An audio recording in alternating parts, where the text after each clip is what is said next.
Hare Krishna.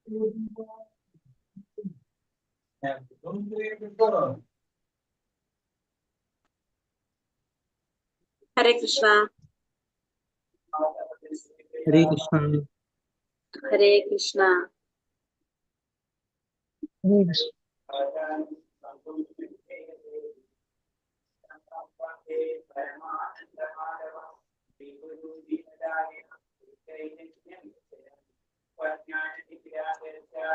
Hare Krishna. Om Namo Bhagavate Vasudevaya. Om Namo Bhagavate Vasudevaya.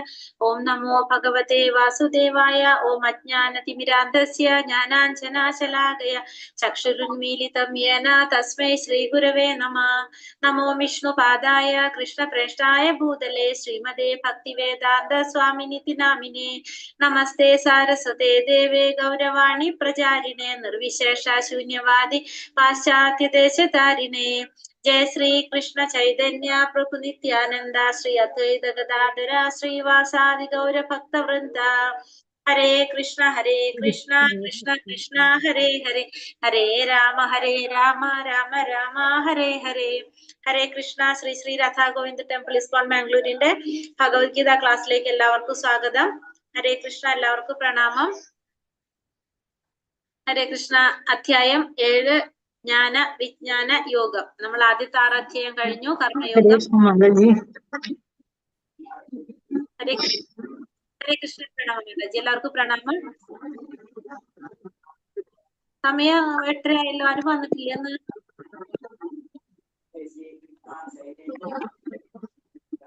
Mataji ഗ്രൂപ്പില് link ഇങ്ങനെ ഇട്ടിട്ടില്ല കേട്ടോ. അപ്പൊ അവരൊക്കെ ചോദിക്കേണ്ടായിരുന്നു ഗ്രൂപ്പില് 8:30 ക്ലാസ് ഇല്ലേന്നൊക്കെ. ഹരേ കൃഷ്ണ. ഒരു മിനിറ്റ്.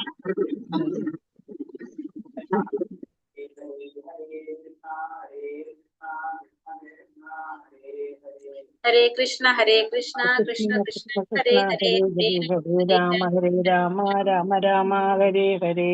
ഹരേ കൃഷ്ണ കൃഷ്ണ കൃഷ്ണ ഹരേ ഹരേ ഹരേ രാമ രാമ രാമ ഹരേ ഹരേ. ഹരേ കൃഷ്ണ കൃഷ്ണ ഹരേ ഹരേ രാമ ഹരേ രാമ രാമ രാമ ഹരേ ഹരേ. കൃഷ്ണ കൃഷ്ണ കൃഷ്ണ ഹരേ ഹരേ ഹരേ രാമ രാമ രാമ രാമ ഹരേ ഹരേ. ഹരേ കൃഷ്ണ കൃഷ്ണ കൃഷ്ണ ഹരേ ഹരേ. ഹരേ രാമ രാമ രാമ രാമ ഹരേ ഹരേ. ഹരേ കൃഷ്ണ കൃഷ്ണ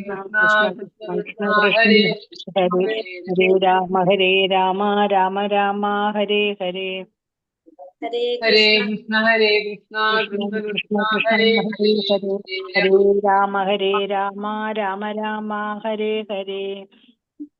ഹരേ ഹരേ കൃഷ്ണ കൃഷ്ണ കൃഷ്ണ കൃഷ്ണ ഹരേ ഹരേ. ഹരേ രാമ രാമ രാമ ഹരേ ഹരേ. ഹരേ കൃഷ്ണ കൃഷ്ണ കൃഷ്ണ ഹരേ ഹരേ. ഹരേ രാമ രാമ രാമ ഹരേ ഹരേ. ഹരേ കൃഷ്ണ കൃഷ്ണ കൃഷ്ണ ഹരേ ഹരേ. ഹരേ രാമ രാമ രാമ ഹരേ ഹരേ. ഹരേ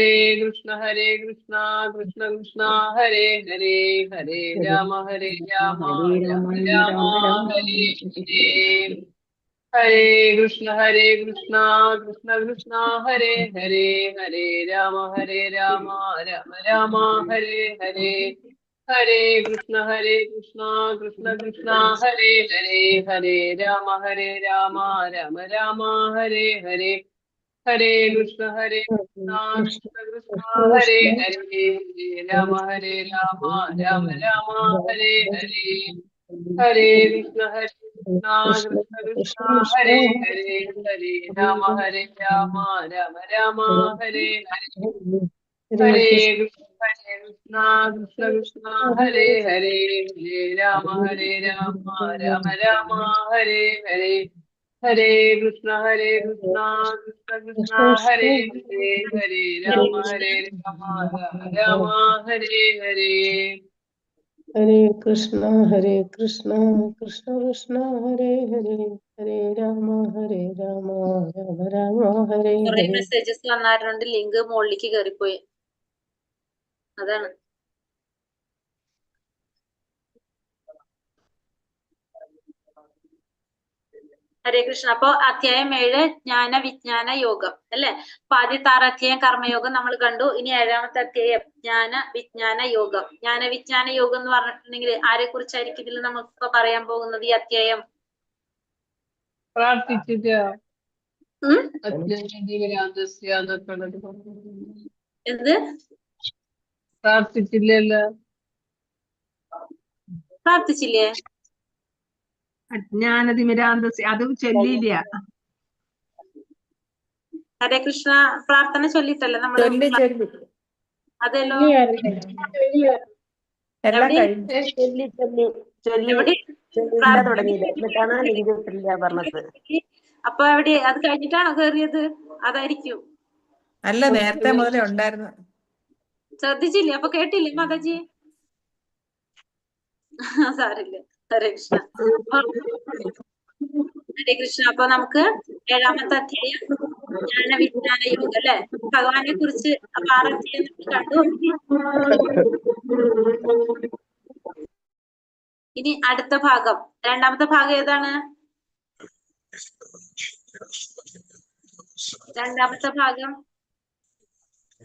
7 ഭക്തിയോഗം. ഭക്തിയോഗം. ഭക്തിയോഗത്തിലെ ഫസ്റ്റത്തെ അധ്യായമാണ്.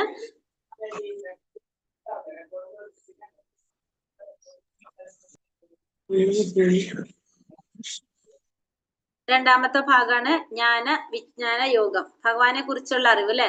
ശ്രീ രാധാ ഗോവിന്ദ് കി ജയ്, ശ്രീല പ്രഭുപാദ് കി ജയ്. നമ്മള് ഭഗവാനെ കുറിച്ചുള്ള കാര്യങ്ങളൊക്കെയാണ് ഇന്നത്തെ അധ്യായത്തില് പറയാൻ പോകുന്നത്.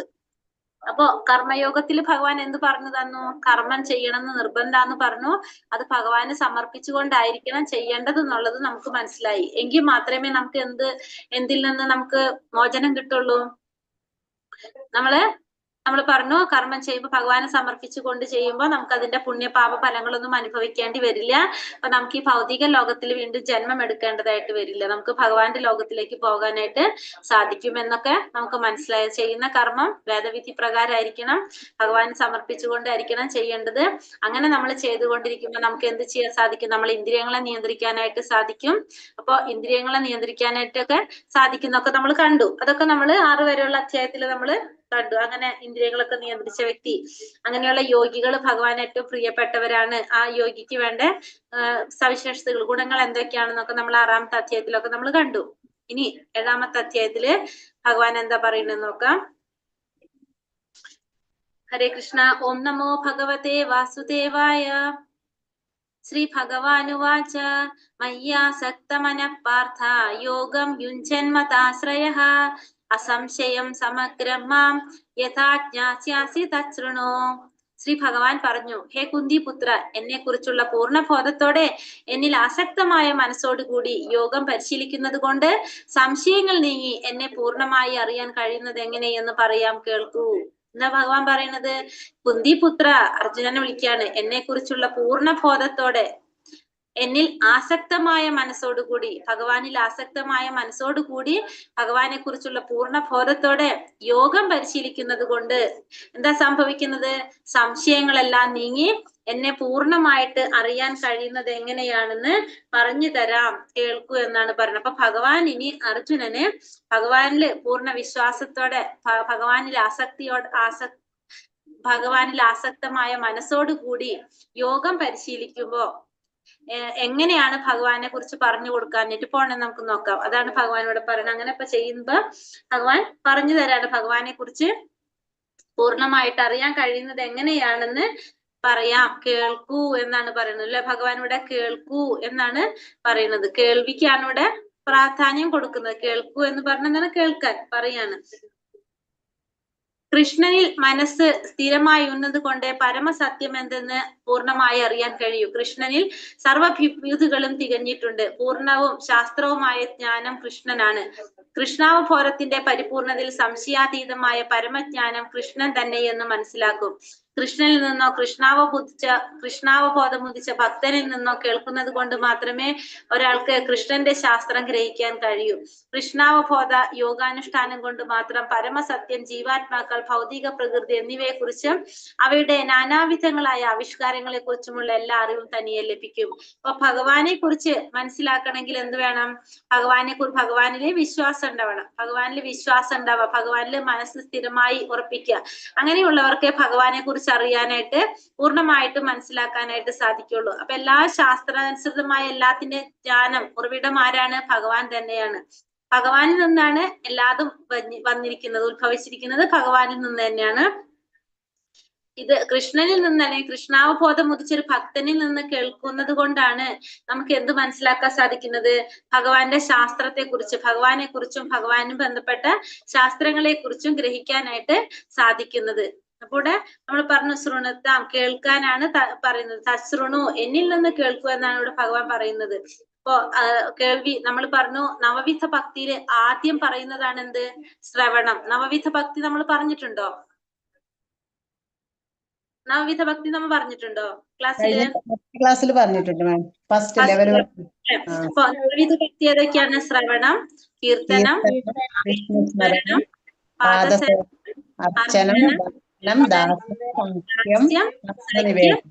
നിവേദനം. അതില് ഒന്നാമത്തതാണ് ശ്രവണം. ശ്രവണം എന്ന് പറഞ്ഞാൽ എന്താണ്? കേൾക്കാണ് നമ്മൾ, അല്ലെ? അപ്പൊ ഏറ്റവും പ്രാധാന്യം എന്തിനാണുള്ളത്? കേൾവിക്കാണ്. കാരണം നമുക്ക് തന്നെ അറിയാം, നമ്മൾ 18 ദിവസത്തെ ക്ലാസ് ഭഗവത്ഗീത അറ്റൻഡ് ചെയ്യാനായിട്ട് വന്നു. പക്ഷെ നമ്മൾ ഭഗവത്ഗീതയെ കുറിച്ച് കേട്ട് നമ്മളിപ്പോ എവിടെ എത്തി? നമ്മൾ ലെവൽ 2 7ാമത്തെ അധ്യായത്തിലെത്തി. അപ്പൊ ആ കേൾവിയുടെ പ്രാധാന്യം, നമുക്കത് കേൾക്കും തോറും, ഭഗവാനെ കുറിച്ച് കേൾക്കും തോറും നമുക്ക് എന്താ സംഭവിക്കുന്നത്? ഭഗവാനോടുള്ള ഇഷ്ടം കൂടി വരാണ് ചെയ്യുന്നത്, അല്ലെ? ആ കേൾവിക്ക്, ശ്രവണത്തിന് അത്രയും പ്രാധാന്യം കൊടുക്കുന്നുണ്ട്. അത് എങ്ങനെയുള്ളവരിൽ നിന്നാണ് കേൾക്കേണ്ടത്? ഒന്നിൽ ഭഗവാനിൽ നിന്ന്, അല്ലെങ്കിൽ ഭഗവാനുമായിട്ട് ബന്ധപ്പെട്ട, അല്ലെങ്കിൽ ഭഗവാന്റെ ആ ഒരു പരമ്പരയിൽ നിന്ന് വരുന്ന, എന്താ പറയാ, നമ്മൾ ഗുരു പരമ്പരയിലുള്ളവരിൽ, അങ്ങനെയുള്ള വ്യക്തികളിൽ നിന്നായിരിക്കണം, ആചാര്യരിൽ നിന്നായിരിക്കണം നമ്മൾ എന്ത് കേൾക്കുക, അല്ലെങ്കിൽ ശുദ്ധ ഭക്തനിൽ നിന്നായിരിക്കണം ഭഗവാനെ കുറിച്ച് ശ്രവിക്കേണ്ടത്. ജ്ഞാനം തേഹം സവിജ്ഞാനം ഇദം വക്ഷ്യാമി ശേഷതഃ യജ്ഞാതോ നേഹ ഭൂയോന്യം ജ്ഞാതാവ്യമാവശിഷ്യതേ. വൈഷയിക ജ്ഞാനത്തെയും അതീന്ദ്രിയ ജ്ഞാനത്തെയും ഞാൻ ഇനി പൂർണ്ണമായി വിശദീകരിച്ചു തരാം. ഇതറിഞ്ഞാൽ പിന്നെ നിനക്ക് വേറെ ഒന്നും അറിയേണ്ടതായിട്ടില്ല. അപ്പൊ 2 തരം ജ്ഞാനം, നമുക്ക് 2 തരത്തിൽ അറിവുണ്ട്, അല്ലെ? ഒന്ന് ഭൗതികമായ ജ്ഞാനം ഉണ്ടാവും, ഒന്ന് അതീന്ദ്രിയമായ ജ്ഞാനം ഉണ്ടാവും. അപ്പൊ ഈ ഭൗതികമായ ജ്ഞാനങ്ങൾ, അല്ലെങ്കിൽ ഇന്ദ്രിയങ്ങളുമായി ബന്ധപ്പെട്ട ജ്ഞാനത്തെ കുറിച്ചും അതീന്ദ്രിയമായ ജ്ഞാനത്തെ കുറിച്ചും ഞാൻ നിനക്ക് പറഞ്ഞു തരാം. അപ്പൊ അത് അറിഞ്ഞു കഴിഞ്ഞാൽ പിന്നെ നിനക്ക് വേറെ ഒന്നിനെ കുറിച്ചും അറിയേണ്ട ആവശ്യം ഉണ്ടാവില്ല. മനുഷ്യാണാം സഹസ്രേഷു കശ്ചിദത്യതി സിദ്ധയേ യഥാ താമപി സിദ്ധാനാം കശ്ചിൻ മാം വേത്തി തത്വതഃ. ആയിരക്കണക്കിന് ആളുകളിൽ ചിലപ്പോൾ ഒരാൾ പൂർണ്ണത നേടാൻ ഉദ്യമിച്ചേക്കാം. അങ്ങനെ പൂർണ്ണത നേടിയവരിലും ഒന്നിലേറെ പേർ എന്നെ തികച്ചും അറിയുന്നതുമില്ല. അപ്പൊ ആയിരക്കണക്കിന് ആളുകളില് ചിലപ്പോൾ എന്താണ്, ഒരാള് പൂർണ്ണത നേടാൻ ഉദ്യമിച്ചിട്ടുണ്ടാവും. പക്ഷെ അങ്ങനെ പൂർണ്ണത നേടിയവ ഒന്നിലേറെ പേരുണ്ടാവും, അവർക്കും ഭഗവാനെ തികച്ചും അറിയാൻ സാധിക്കില്ല. അപ്പൊ കുറെ ആളുകളുണ്ട്. അപ്പൊ അതില് പൂർണ്ണത നേടാൻ ഉദ്യമിക്കുന്നത് എത്ര പേരായിരിക്കും? ഒരാളായിരിക്കും. അങ്ങനെ പൂർണ്ണത നേടിയ കുറെ പേരുണ്ടാവും, അതിലും എല്ലാവർക്കും, ഒന്നിലേറെ പേർക്ക് ഭഗവാനെ കുറിച്ച് അറിയാനായിട്ട് സാധിക്കുന്നില്ല. നമ്മുടെ ക്ലാസ് പോലെ നമ്മൾ ഫസ്റ്റ് ലെവലിൽ ക്ലാസ്സിൽ ഒരു 400 എത്രയോ പേരുണ്ടായിരുന്നു, അല്ലെ? അതിങ്ങനെ കുറഞ്ഞു എന്തായി, കുറെ ക്ലാസ് അറ്റൻഡ് ചെയ്ത് ലെവൽ 2 വന്നപ്പോ പിന്നെയും കുറഞ്ഞു. ഇനിയിപ്പോ കുറഞ്ഞു നമുക്കറിയാം, ഇപ്പൊ ഇത്രയും വന്ന് നിൽക്കുകയാണ്. അപ്പൊ നമ്മളിപ്പോ ലെവൽ 2 കംപ്ലീറ്റ് ആകുമ്പോഴേക്കും ഇനിയും കുറയും. അത് തന്നെയാണ് പറയുന്നത്. കുറെ പേര് ശ്രമിക്കും, പക്ഷെ അങ്ങനെ ശ്രമിച്ചിട്ട് ആ ലക്ഷ്യത്തിൽ എത്തുന്നവരെ എങ്ങനെയാണ്? വളരെ കുറവ് പേരാണ് ഉണ്ടാകുന്നത്. കൃഷ്ണനാണ് പരമപുരുഷനായ ഭഗവാൻ. ഭഗവാനെ ഭക്തിപൂർവ്വം സേവിക്കുന്നവർക്കൊഴികെ മറ്റാർക്കും ഭഗവാന്റെ യാഥാർത്ഥ്യത്തെ കുറിച്ച് അറിയാൻ വയ്യ. ബ്രഹ്മസാക്ഷാത്കാരത്തിന്റെ പരമകാഷ്ഠയാണ് കൃഷ്ണൻ. അപ്പൊ കൃഷ്ണനാണ് ആര്? പരമപുരുഷനായ ഭഗവാൻ. ഭഗവാനാണ് പരമദിവ്യോത്തമ പുരുഷനായ ഭഗവാൻ. ആ ഭഗവാനെ കുറിച്ച് ഭക്തിപൂർവ്വം സേവിക്കുന്നവർക്ക് മാത്രം എന്തറിയാൻ സാധിക്കുള്ളൂ? ഭഗവാന്റെ യാഥാർത്ഥ്യത്തെ കുറിച്ച് അറിയാൻ സാധിക്കുള്ളൂ. അല്ലാത്തവർക്ക് ഭഗവാനെ കുറിച്ച് അറിയാനായിട്ട് സാധിക്കില്ല. ബ്രഹ്മസാക്ഷാത്കാരത്തിന്റെ പരമകാഷ്ഠയാണ് എന്ത്? ഭഗവാൻ എന്ന് പറയുന്നത്.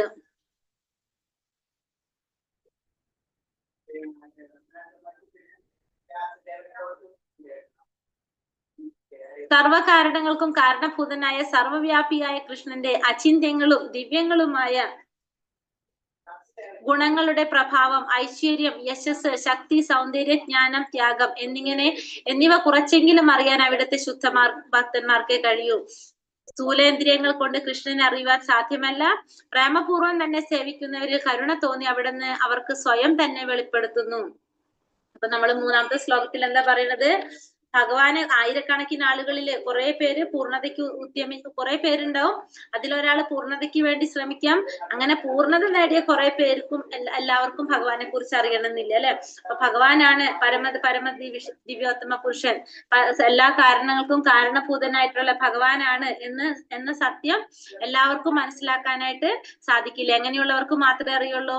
ഭഗവാനെ ഭക്തിപൂർവ്വം സേവിക്കുന്നവർക്ക് മാത്രമേ ഭഗവാന്റെ യാഥാർത്ഥ്യം അറിയാനായിട്ട് സാധിക്കുള്ളൂ. ഈശ്വര പരമാകൃഷ്ണ സച്ചിദാനന്ദ വിഗ്രഹ അനാദിരാദിർ ഗോവിന്ദ സർവകാരണം.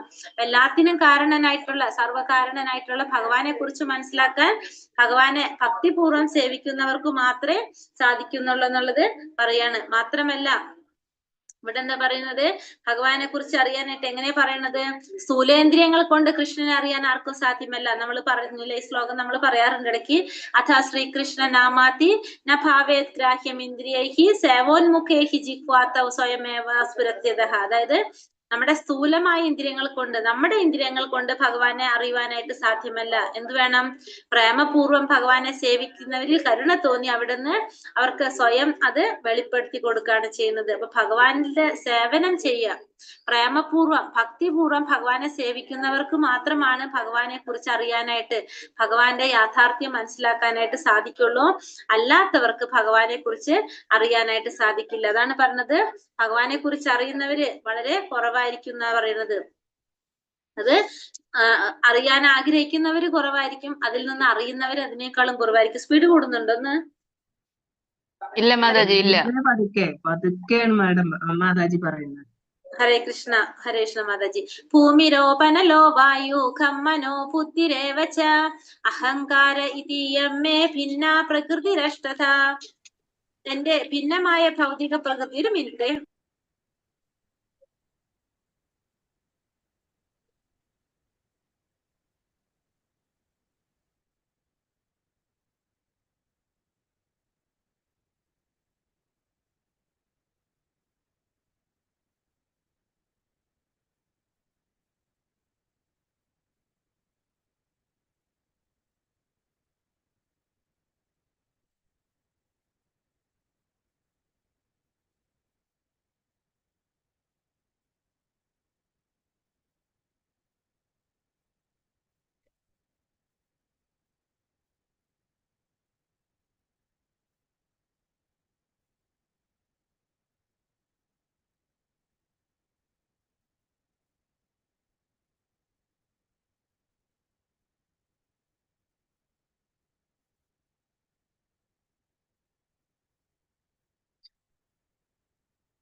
ഹരേ കൃഷ്ണ. ഭൂമിരാപനലോ വായു ഖമ്മനോ ബുദ്ധിരേവച അഹങ്കാര ഇതീയമ്മേ ഭിന്ന പ്രകൃതിരഷ്ടത. എന്റെ ഭിന്നമായ പ്രകൃതി, ഭൗതിക പ്രകൃതി എങ്ങനെയാണ്? ഭൂമി, ജലം, അഗ്നി, വായു, ആകാശം, മനസ്സ്, ബുദ്ധി, മിഥ്യഹങ്കാരം, ഇങ്ങനെ 8 എണ്ണം അടങ്ങിയതാണ്. അപ്പോ ഭഗവാന്റെ ഭിന്നമായിട്ടുള്ള ഭൗതിക പ്രകൃതിയെ കുറിച്ച് പറയാണ്. അതെങ്ങനെയാണ്? 8 ഘടകങ്ങൾ അടങ്ങിയതാണ് ഭൗതിക പ്രകൃതി. അതൊക്കെയാണ് അതില് ഭൂമി, ജലം, അഗ്നി, വായു, ആകാശം, മനസ്സ്, ബുദ്ധി, മിഥ്യാഹങ്കാരം. ഈ 8 എണ്ണം അടങ്ങിയതാണ് എന്ത് പറയുന്നത്? ഭൗതിക പ്രകൃതി എന്ന് പറയുന്നത്. ഈ ഭൗതിക പ്രകൃതിയെ നിയന്ത്രിക്കുന്നത് ഭഗവാന്റെ തന്നെ വിഷ്ണുമൂർത്തി രൂപങ്ങളാണ് ഇതിനെ നിയന്ത്രിക്കുന്നത്. ഇതിന്റെ പ്രവർത്തനങ്ങള് നടത്തുന്നത് ആരുടെ ആഭിമുഖ്യത്തിലാണ്? വിഷ്ണുമൂർത്തികളുടെ ആഭിമുഖ്യത്തിലാണ് നടത്തുന്നത്. ഏതൊക്കെയാണ് ഭഗവാന്റെ ആ വിഷ്ണുമൂർത്തികള്? കാരണോദകശായി വിഷ്ണു, ഗർഭോദകശായി വിഷ്ണു, ക്ഷീരോദകശായി വിഷ്ണു. ഈ 3 വിഷ്ണുമൂർത്തികളുടെ ആവിർഭാവത്തിലാണ് അത് നടക്കുന്നത്. പറയാണ്, പ്രപഞ്ച സൃഷ്ടിക്ക് വേണ്ടി കൃഷ്ണന്റെ പൂർണ്ണ രൂപവിസ്തരണം 3 വിഷ്ണു രൂപങ്ങൾ കൈക്കൊള്ളുന്നു. ഒന്നാമത്തേത് മഹാവിഷ്ണു, അതായത് മഹത്വത്വം എന്ന സമഗ്ര പ്രപഞ്ച ശക്തിയെ സൃഷ്ടിക്കുന്ന, അതായത് എല്ലാത്തിനും സൃഷ്ടിക്കുന്ന കാരണമാകുന്ന കാരണോദകശായി വിഷ്ണു. പിന്നെ ഓരോ പ്രപഞ്ചത്തിനും വൈവിധ്യം നൽകിക്കൊണ്ട് അവയിലെല്ലാം പോകുന്ന ഗർഭോദകശായ വിഷ്ണു, അതാണ് രണ്ടാമത്തെ മൂർത്തി. മൂന്നാമത്തെ മൂർത്തി ക്ഷീരോദകശായ വിഷ്ണു, പ്രപഞ്ച വ്യാപ്തമായ പരമാത്മാവ് അവിടെ നിന്നാണ്. അതായത് നമ്മുടെ ഉള്ളില് പരമാത്മാ രൂപത്തിലിരിക്കുന്ന ശംഖ് ചക്ര ഗദാ പത്മത്തോടിരിക്കുന്ന ഭഗവാന്റെ ഇതാണ് ചതുർഭുജ രൂപത്തിലുള്ള വിഷ്ണുമൂർത്തി രൂപം, അതാണ് ക്ഷീരോദകശായ വിഷ്ണു. ഭഗവത് ശക്തികളൊന്നിന്റെ ക്ഷണികമായ ഒരു ആവിർഭാവമാണ് ഈ ഭൗതിക ലോകം എന്ന് പറയുന്നത്.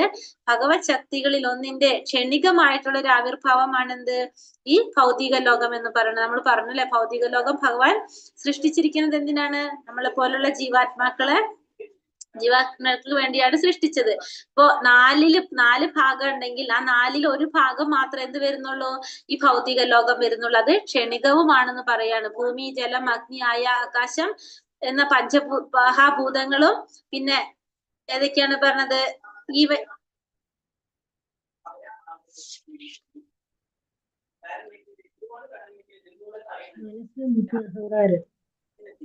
ഒരു മിനിറ്റ്, ഭൂമി, ജലം, അഗ്നി, വായു, ആകാശം എന്നിവയെ പഞ്ചമഹാഭൂതങ്ങൾ എന്ന് പറയുന്നു. ഇവയാണ് 5 ഇന്ദ്രിയ വിഷയങ്ങൾ ഉൾക്കൊള്ളുന്നത്. ഇന്ദ്രിയ വിഷയങ്ങള് ശബ്ദം, സ്പർശം, രൂപം, രസം, ഗന്ധം എന്നിവയുടെ പ്രത്യക്ഷീഭാവങ്ങൾ അത്രേ ഈ മഹാഭൂതങ്ങൾ. ഭഗവാൻ കൃഷ്ണന്റെ രൂപവിസ്തരണങ്ങളായ 3 വിഷ്ണുമൂർത്തികളുടെ ആഭിമുഖ്യത്തിലാണ് ഇത് നടക്കുന്നത്. ഈ നമ്മൾ പറഞ്ഞു, ഈ പ്രപഞ്ചത്തിന്റെ ആവിർഭാവം നടക്കുന്ന, ഈ ഭൗതിക ലോകത്തിന്റെ പ്രവർത്തനങ്ങൾ നടത്തുന്നത്. ഈ മൂർത്തികളെയാണ് അവതാരങ്ങൾ എന്ന് പറയുന്നത്. മാനസിക പ്രവർത്തനങ്ങളിൽ കൗതുകം കൊള്ളുന്ന തത്വചിന്തകർക്കും പൂർണ്ണമായ ജ്ഞാനം നേടാനാവാത്തത് ഏതൊന്നിന്റെയും മൂലകാരണമായ കൃഷ്ണൻ അറിയാത്തത് കൊണ്ടാണ്. അപ്പൊ ഭഗവാനെ കുറിച്ച് അറിഞ്ഞാൽ മാത്രമേ നമുക്ക് എന്തറിയാൻ സാധിക്കുള്ളൂ, എല്ലാത്തിന്റെ മൂല കാരണം അതെന്താണെന്ന് നമുക്ക് അറിയാനായിട്ട് സാധിക്കുന്നുള്ളൂ. അപരേയമിതസ്തന്യാം പ്രകൃതിം വിദ്ധി മേ പരാം ജീവഭൂത മഹാബാഹോ യേതം ധര്യതേ ജഗത്. ഇവയ്ക്ക് പുറമെ മഹാബാഹുവായ അർജുന, എനിക്ക് മറ്റൊരു ഉത്കൃഷ്ട ശക്തിയുടെ കൂടിയുണ്ട്. ഈ താഴ്ന്ന തരം ഭൗതിക പ്രകൃതിയുടെ വിഭവങ്ങളെ ചൂഷണം ചെയ്യുന്ന ജീവഗണങ്ങളാണത്. അപ്പൊ ഇത് കൂടാതെ എനിക്ക് വേറൊരു ഉത്കൃഷ്ട ശക്തിയുണ്ട്. ഇപ്പൊ നമ്മൾ ഈ കണ്ടത് ഭഗവാന്റെ താഴ്ന്ന ശക്തിയാണ്, അധമ ശക്തിയാണ് കണ്ടത്. ഭൗതിക പ്രകൃതി എന്ന് പറയുന്നത് ഭഗവാന്റെ അധമ ശക്തിയാണ്. ഭൗതിക പ്രകൃതി ഭഗവാന്റെ താഴ്ന്ന ശക്തി അല്ലെങ്കിൽ അധമ ശക്തിയാണ്. ഈ ഭഗവാൻ ഒരു ഉത്കൃഷ്ട ശക്തിയുണ്ട്. ആ ഉത്കൃഷ്ട ശക്തി എന്താണ്? ഭൗതിക പ്രകൃതിയുടെ വിഭവങ്ങളെ ചൂഷണം ചെയ്യുന്ന ജീവഗണങ്ങളാണത്. അപ്പൊ ജീവഗണങ്ങൾ അല്ലെങ്കിൽ ജീവാത്മാക്കളെയാണ് എന്ത് പറയുന്നത്? ഭഗവാന്റെ ഉത്കൃഷ്ട ശക്തിയായിട്ട് പറയുന്നത്. ഭഗവാന്റെ ഉത്കൃഷ്ട ശക്തിയാണ് ജീവാത്മാക്കൾ അല്ലെങ്കിൽ ജീവഗണങ്ങൾ എന്ന് അറിയപ്പെടുന്നത്. ഈ പ്രത്യക്ഷ പ്രപഞ്ചത്തിന് ഉത്തമ പ്രകൃതിയായ ജീവസത്തകളെ കൂടാതെ പ്രവർത്തിക്കാനുള്ള ശക്തിയില്ല. ദൈവവും ജീവാത്മാക്കളും എല്ലാ പ്രകാരത്തിലും തുല്യരാണെന്ന മലിനവും തെറ്റായതുമായ അഭിപ്രായത്തിനു വിരോധരായതുകൊണ്ടാണ് പരിമിത ജ്ഞാനമുള്ള അദ്വൈതികൾ ഇങ്ങനെ വാദിക്കുന്നത്. ജീവസത്തകൾ അവിടേക്ക് അധീനരും ഗുണം കൊണ്ട് ഭഗവാനു തുല്യരുമായതിനാൽ അവർ കൃഷ്ണന്റെ ഉത്കൃഷ്ട ശക്തികളാകുന്നു. ഭഗവത്ഗീതയുടെ ദൃഷ്ടിയിൽ ജീവസത്ത കൃഷ്ണന്റെ വിവിധ ശക്തികളിൽ ഒന്ന് മാത്രമാണെന്ന് സ്പഷ്ടം. അപ്പോ ജീവാത്മാക്കൾ ഭഗവാന്റെ ഉത്കൃഷ്ട ശക്തിയാണെന്ന് പറയാം. ഭഗവാന്റെ ഉത്കൃഷ്ട ശക്തി കാരണം നമുക്കറിയാം, ഗുണത്തില് തുല്യം അളവില് വ്യത്യാസമാണ് പറയുന്നത് അല്ലെ. ജീവാത്മാക്കൾ ഭഗവാന്റെ അംശം തന്നെയാണ്, അളവില് വ്യത്യാസമുണ്ട്, പക്ഷെ ഗുണത്തില് തുല്യമാണ്. അതുകൊണ്ട് തന്നെ ഭഗവാന്റെ ഉത്കൃഷ്ട ശക്തിയാണ് ജീവാത്മാക്കൾ എന്ന് പറയാനായിട്ട് സാധിക്കും. ഏതത്യോനീനി ഭൂതാനി സർവാണി ത്യൂപധാരയ അഹം കൃതസ്നസ്യ ജഗത പ്രഭവ പ്രളയസ്തഥ. സൃഷ്ടിയിലെ എല്ലാറ്റിന്റെയും ഉറവിടം ഈ 2 ശക്തികളാണ്. ആധ്യാത്മികവും ഭൗതികവുമായ ഇവിടെയുള്ള എല്ലാറ്റിന്റെയും ഉത്ഭവവും വിനാശവും ഞാൻ തന്നെയെന്ന് നിശ്ചയമായും അറിയുക. അപ്പൊ സൃഷ്ടിയിലെ എല്ലാറ്റിന്റെയും ഉറവിടം എന്താണ്? ഈ 2 ശക്തികൾ, ഭഗവാന്റെ ഉത്കൃഷ്ട ശക്തിയും അധമ ശക്തിയുമാണ് എല്ലാറ്റിന്റെയും ഉറവിടം. ആധ്യാത്മികവും ഭൗതികമായിട്ടുള്ള എല്ലാറ്റിന്റെയും ഉത്ഭവവും വിനാശവും ആര് തന്നെയാണ്? ഭഗവാൻ തന്നെയാണെന്ന് അറിയണം എന്ന് പറയുന്നു. ഭഗവാൻ തന്നെയാണെന്ന് നിശ്ചയമായിട്ടും അറിയണം. എല്ലാ സൃഷ്ടിയുടെ അടിസ്ഥാനം എന്ന് പറയുന്നത് അപ്പോ ഭഗവാന്റെ ഉത്കൃഷ്ട ശക്തിയും അധമ ശക്തിയും ഇത് രണ്ടും കൂടിയിട്ടാണ് നടക്കുന്നത്. ആധ്യാത്മികവും ഭൗതികമായി ഇവിടെയുള്ള എല്ലാത്തിന്റെ ഉത്ഭവവും വിനാശവും എല്ലാം ഭഗവാൻ തന്നെയാണെന്ന് നിശ്ചയമായിട്ടും അറിയണം. ബാല്യത്തിൽ നിന്ന് യൗവനത്തിലേക്കും യൗവനത്തിലേക്കുള്ള ശരീരത്തിന്റെ പരിണാമം സാധ്യമാകുന്നത് ഉത്കൃഷ്ട ശക്തിയായ ആത്മാവിന്റെ സാന്നിധ്യം കൊണ്ടാണ്. അപ്പൊ നമുക്കറിയാം അല്ലെ, ബാല്യത്തിൽ നിന്ന് യൗവനത്തിലേക്കും ഈ ശരീരത്തിൽ വരുന്ന ആ വ്യത്യാസങ്ങള് അത് സാധ്യമാക്കുന്നത് എന്തുകൊണ്ടാണ്? ഉത്കൃഷ്ട ശക്തിയായിട്ടുള്ള ആത്മാവിന്റെ സാന്നിധ്യം കൊണ്ട്. ആത്മാവില്ലെങ്കിൽ ആ ശരീരത്തിന് വളർച്ചയുണ്ടോ? ഇല്ല, ആ ശരീരം നശിച്ചു പോയി. അതിന്റെ ഭഗവാനാണ് എല്ലാറ്റിന്റെയും മൂലകാരണം. ജീവാത്മാവാകുന്ന ഒരു ചെറിയ ഭഗവത് അംശത്തിന് അമ്പരചുംബിയായ ഒരു കെട്ടിടമോ വലിയൊരു ഫാക്ടറിയോ ഒരു മഹാനഗരം തന്നെയോ നിർമ്മിക്കാൻ കഴിഞ്ഞേക്കാം, എങ്കിലും അതിന് ഒരു മഹാപ്രപഞ്ചം സൃഷ്ടിക്കാൻ കഴിയില്ല. അപ്പൊ ഇവിടെ എന്താ പറഞ്ഞ, ഒരു ജീവാത്മാവാകുന്ന ഒരു ഭഗവാന്റെ അംശം, ആ ജീവാത്മാവിന് എന്തുണ്ടാക്കാൻ സാധിക്കും? വലിയൊരു കെട്ടിടം ഉണ്ടാക്കാൻ പറ്റും, ഫാക്ടറി ഉണ്ടാക്കാൻ പറ്റും, വലിയൊരു നഗരം ബോണ്ട് സൃഷ്ടിക്കാനായിട്ട് സാധിക്കും. പക്ഷെ ഒരു പ്രപഞ്ചം ഉണ്ടാക്കാൻ ആർക്ക് സാധിക്കില്ല? ജീവാത്മാവിന് സാധിക്കില്ല. മത്ത പലതരം നാന്യാത്കിഞ്ചദസ്തി ധനഞ്ജയ മയി സർവമിതം പ്രോതം സൂത്രേ മണിഗണ ഇവ. ഹേ ധനഞ്ജയ, എന്നേക്കാൾ ശ്രേഷ്ഠമായ ഒരു സത്യമില്ല. ഭഗവാൻ എന്താ പറയുന്നത്? എന്നേക്കാൾ ശ്രേഷ്ഠമായ ഒരു സത്യമില്ല. മുത്തുകൾ നൂലിന്മേൽ എന്ന പോലെ സർവവും എന്നിൽ ഇണക്കി കോർക്കപ്പെട്ടിരിക്കുന്നു. അപ്പൊ എന്നേക്കാൾ ശ്രേഷ്ഠമായ ഒരു സത്യമില്ല. മുത്തുകൾ നൂലിന്മേൽ എന്ന പോലെ സർവ്വതും എന്താണ്? എന്നിൽ ഇണക്കി കോർക്കപ്പെട്ടിരിക്കുകയാണെന്ന് ഇവിടെ ഭഗവാൻ പറയാണ്. മുത്തുകൾ നൂലിന്മേൽ എന്ന പോലെ സർവ്വതും എന്നിൽ ഇണക്കി കോർക്കപ്പെട്ടിരിക്കുന്നു. പരമസത്യം ഭഗവാൻ കൃഷ്ണനാണെന്ന് ഭഗവത്ഗീത സിദ്ധാന്തിക്കുന്നത്. ഈശ്വര പരമാകൃഷ്ണ സച്ചിദാനന്ദ വിഗ്രഹ അനാദിരാതിർ ഗോവിന്ദ സർവകാരണ കാരണം അല്ലെ. സച്ചിദാനന്ദ സ്വരൂപനായിട്ടുള്ള കൃഷ്ണ ഭഗവാനാണ് സർവോത്കൃഷ്ടമായ സത്യം. ആദിദേവനും ആനന്ദസാഗരവും സച്ചിദാനന്ദ മൂർത്തിയുമാണ് ആര്? ഭഗവാൻ കൃഷ്ണൻ. ആദിദേവനാണ്, ആനന്ദത്തിന്റെ സാഗരമാണ് ഭഗവാൻ. നമുക്ക് അതുകൊണ്ടാണ് നമ്മൾ പറഞ്ഞു ഭഗവാന്റെ നാമം ജപിക്കുമ്പോൾ നമുക്ക് ആനന്ദം കിട്ടുന്നത് അല്ലെ. ഈ ആനന്ദത്തിന്റെ സാഗരമാണ് ആര്? ഭഗവാൻ. പിന്നെ സച്ചിദാനന്ദ മൂർത്തിയാണ്, സത്ത് ചിത്ത് ആനന്ദം, എപ്പോഴും നമുക്ക് ആനന്ദം നൽകുന്ന മൂർത്തിമത് ഭാവമാണ് ആര്? ഭഗവാൻ കൃഷ്ണൻ. ആദ്യത്തെ ജീവാത്മാവ് എന്ന നിലയിൽ ബ്രഹ്മാവ് ദേവന്മാരിലും മനുഷ്യരിലും മൃഗങ്ങളിൽ വെച്ച് ശ്രേഷ്ഠനാകുന്നു. അപ്പൊ ആദ്യത്തെ ജീവാത്മാവ് ആരാണ്? ബ്രഹ്മാവാണ് ആദ്യത്തെ ജീവാത്മാവ്. പരമദിവ്യോത്തമ പുരുഷനെ അറിയുന്നവന് മാത്രമേ ജനിമൃതുക്കളുടെ ബന്ധങ്ങളെ അതിജീവിക്കാനായിട്ട് സാധിക്കുള്ളൂ. അപ്പൊ എല്ലാ ജീവാത്മാക്കളിൽ വെച്ച് ആദ്യത്തെ ജീവാത്മാവാണ് ആര്? ബ്രഹ്മാവ്.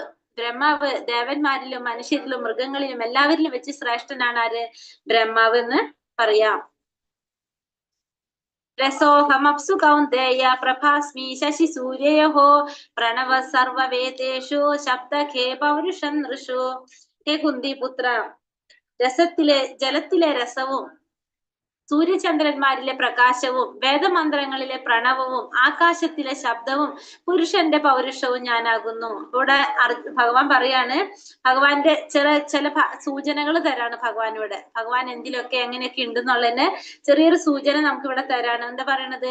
സൂര്യചന്ദ്രന്മാരിലെ പ്രകാശം ഞാനാണ്, വേദമന്ത്രങ്ങളിലെ പ്രണവം ഞാനാണ്, ആകാശത്തിലെ ശബ്ദം പുരുഷന്റെ പൗരുഷവും ഇതൊക്കെ ഞാനാണെന്ന് ഭഗവാൻ പറയാണ് ഇവിടെ. വെള്ളത്തിന്റെ ക്രിയാത്മകത്വം, വെള്ളത്തിന് രസം കൊടുക്കുന്ന ക്രിയാത്മകത്വം, സൂര്യചന്ദ്രന്മാരുടെ പ്രകാശപൂരം, അതീന്ദ്രിയ നാദമാകുന്ന ഓംകാരം ഭഗവാനെ അഭിസംബോധന ചെയ്യുന്നതിനുള്ളതാണ്. പിന്നെ വിശ്വവ്യാപ്തമായ കൃഷ്ണാവബോധത്തിന്റെ മണ്ഡലം, ഈ അവബോധം ഉദിച്ചവൻ അനുഗ്രഹീത ആകുന്നു. അപ്പൊ വെള്ളത്തിലെ രസം, സൂര്യചന്ദ്രന്മാരുടെ പ്രകാശം, പിന്നെ ഓംകാരം, ഇതൊക്കെ ഭഗവാനെ പ്രതിനിധീകരിക്കുന്നതാണ്. ഇത് ഭഗവാനാകുന്നു ഭഗവാനോട് പറയാണ്. അടുത്തത് പറയുന്നതാണ് പുണ്യോ ഗന്ധ പൃഥിവ്യാം ച തേജസ്മി വിഭാവസൗ ജീവനം സർവഭൂതേഷു തപസ്മി തപസ്വിഷു.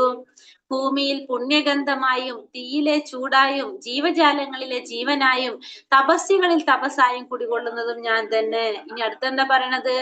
ഭൂമിയിലെ പുണ്യഗന്ധം, ഭൂമിയിൽ ഉണ്ടാകുന്ന ആ ഒരു പുണ്യമായിട്ടുള്ള ഒരു ഗന്ധം, തീയിന്റെ ചൂട്, ജീവജാലങ്ങളിലെല്ലാം ജീവന്, പിന്നെ തപസ്സുകളിലെ തപസ്, ഇതൊക്കെ ആരാണ്? ഭഗവാൻ തന്നെയാണെന്ന് ഭഗവാനോട് പറയാണ്. ഭൂമിയിലെ പുണ്യഗന്ധം, തപസ്സുകളുടെ തപസ്, തീയിലെ ചൂട്, ഇതുപോലെ തന്നെ പിന്നെന്താണ്? ജീവജാലങ്ങളുടെ ജീവൻ, ഇതൊക്കെ ഭഗവാൻ തന്നെയാണെന്ന് ഭഗവാനോട് പറയാണ്.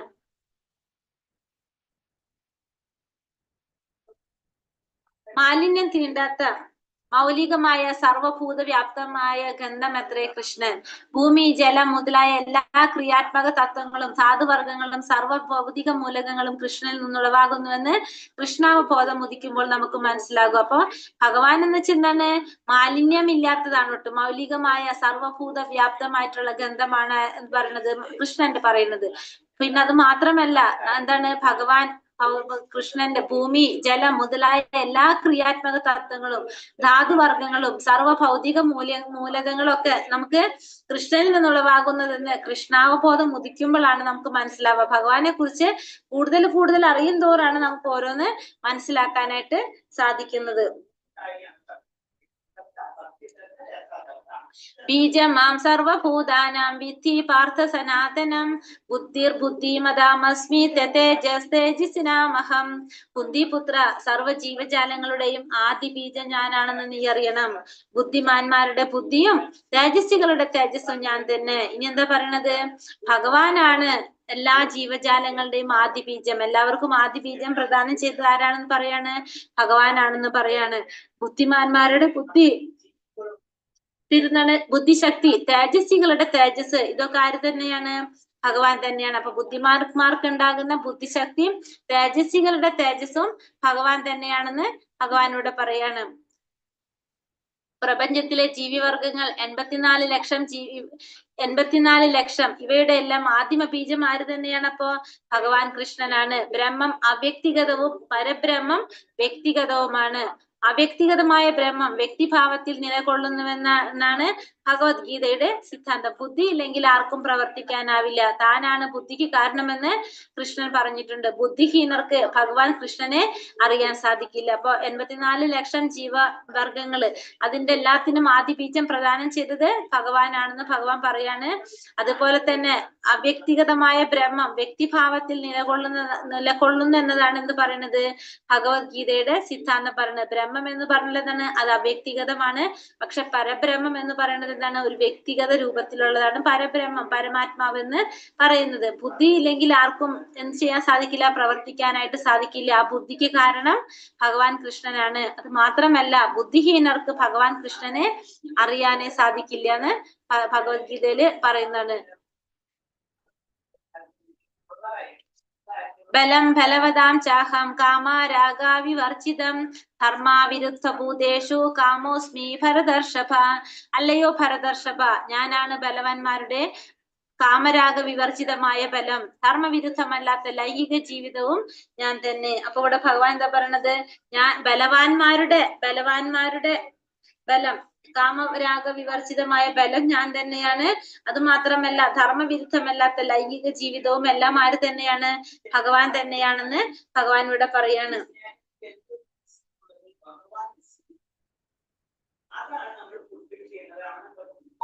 ധർമാനുസൃതമായ ലൈംഗിക ജീവിതം സന്തോൽപാദനത്തിന് വേണ്ടിയാണ്. പിന്നീട് മക്കളിൽ കൃഷ്ണാവബോധം ഉളവാക്കുന്നതും അച്ഛനമ്മമാരുടെ കടമയാണ്. അപ്പോ ധർമാനുസൃതമായിട്ടുള്ള ജീവിത ബന്ധങ്ങൾ സന്തോൽപാദനത്തിന് വേണ്ടിയിട്ടുള്ള ഇതൊക്കെ എന്താണ് പറഞ്ഞത്? ഇതൊക്കെ കൃഷ്ണാവബോധം ഉളവാക്കുന്ന, അതായത് ഇതൊക്കെ എന്തിനു വേണ്ടിയിട്ടുള്ളതാണ് പറഞ്ഞത്? ധർമാനുസൃതമായിട്ടുള്ളതാണത്. അത് പിന്നെന്ത് വേണം? ആ മക്കളെ നമ്മൾ കൃഷ്ണാവബോധത്തിലേക്ക് വളർത്തി കൊണ്ടുവരേണ്ടത് ആരുടെ കടമയാണ്? അച്ഛനമ്മമാരുടെ കടമയാണ്. അപ്പൊ നമ്മുടെ മക്കൾ എന്ന് പറയുന്നത് ഭഗവാൻ നമ്മളെ വളർത്താനായിട്ട് ഏൽപ്പിച്ചിരിക്കുന്നതാണ്. അത് ഭഗവാൻ തന്നെയാണ്. ഭഗവാന്റെ നമ്മൾ പറഞ്ഞില്ലേ, ഭഗവാനാണ് ആദ്യം പ്രദാനം ചെയ്തത്. എല്ലാത്തിനും ബീജം പ്രദാനം ചെയ്തത് ഭഗവാനാണ് നമ്മൾ കണ്ടത്. അപ്പൊ നമ്മൾക്ക് എന്താണ് ഡ്യൂട്ടി? ഇവരെ കൃഷ്ണാവബോധത്തോടെ വളർത്തി കൊണ്ടുവരാന്നുള്ളത് മാത്രമാണ് നമ്മളുടെ ഉത്തരവാദിത്വം. നമ്മളൊരു ഉപകരണം മാത്രമായിട്ടാണ് അവിടെ നമ്മൾ നിൽക്കുന്നത്. ये चैव स्वात्विका भावा राजसास्तामसाश्चये मत्त एवेदि तान् विद्धि नातेऽहं तेषु ते मयि. സ്വാത്വികങ്ങളും രാജസങ്ങളും താമസങ്ങളുമായ എല്ലാ അവസ്ഥകളും എന്റെ ശക്തിയുടെ ബഹിസ്ഫുരണങ്ങളാണ്. അപ്പൊ സാത്വികമായിട്ടും രാജസികമായിട്ടും താമസികമായിട്ടുള്ള എല്ലാ അവസ്ഥകളും അതെല്ലാം എന്റെ ശക്തിയുടെ ബഹിസ്ഫുരണങ്ങളാണ്. ഒരർത്ഥത്തിൽ അവയെല്ലാം ഞാൻ തന്നെയാണ്.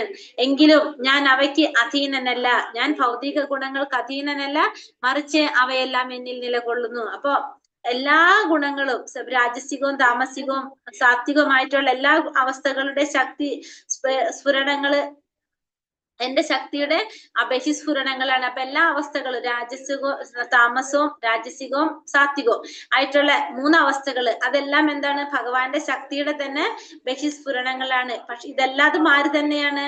എല്ലാതും ഭഗവാൻ തന്നെയാണ്. പക്ഷെ ഭഗവാൻ അതിന് അധീനനല്ല, ഇതിന് അതീതനാണ് ഭഗവാൻ. അതുകൊണ്ടാണ് നമ്മൾ ഭഗവാൻ എന്ത് പറയണത്?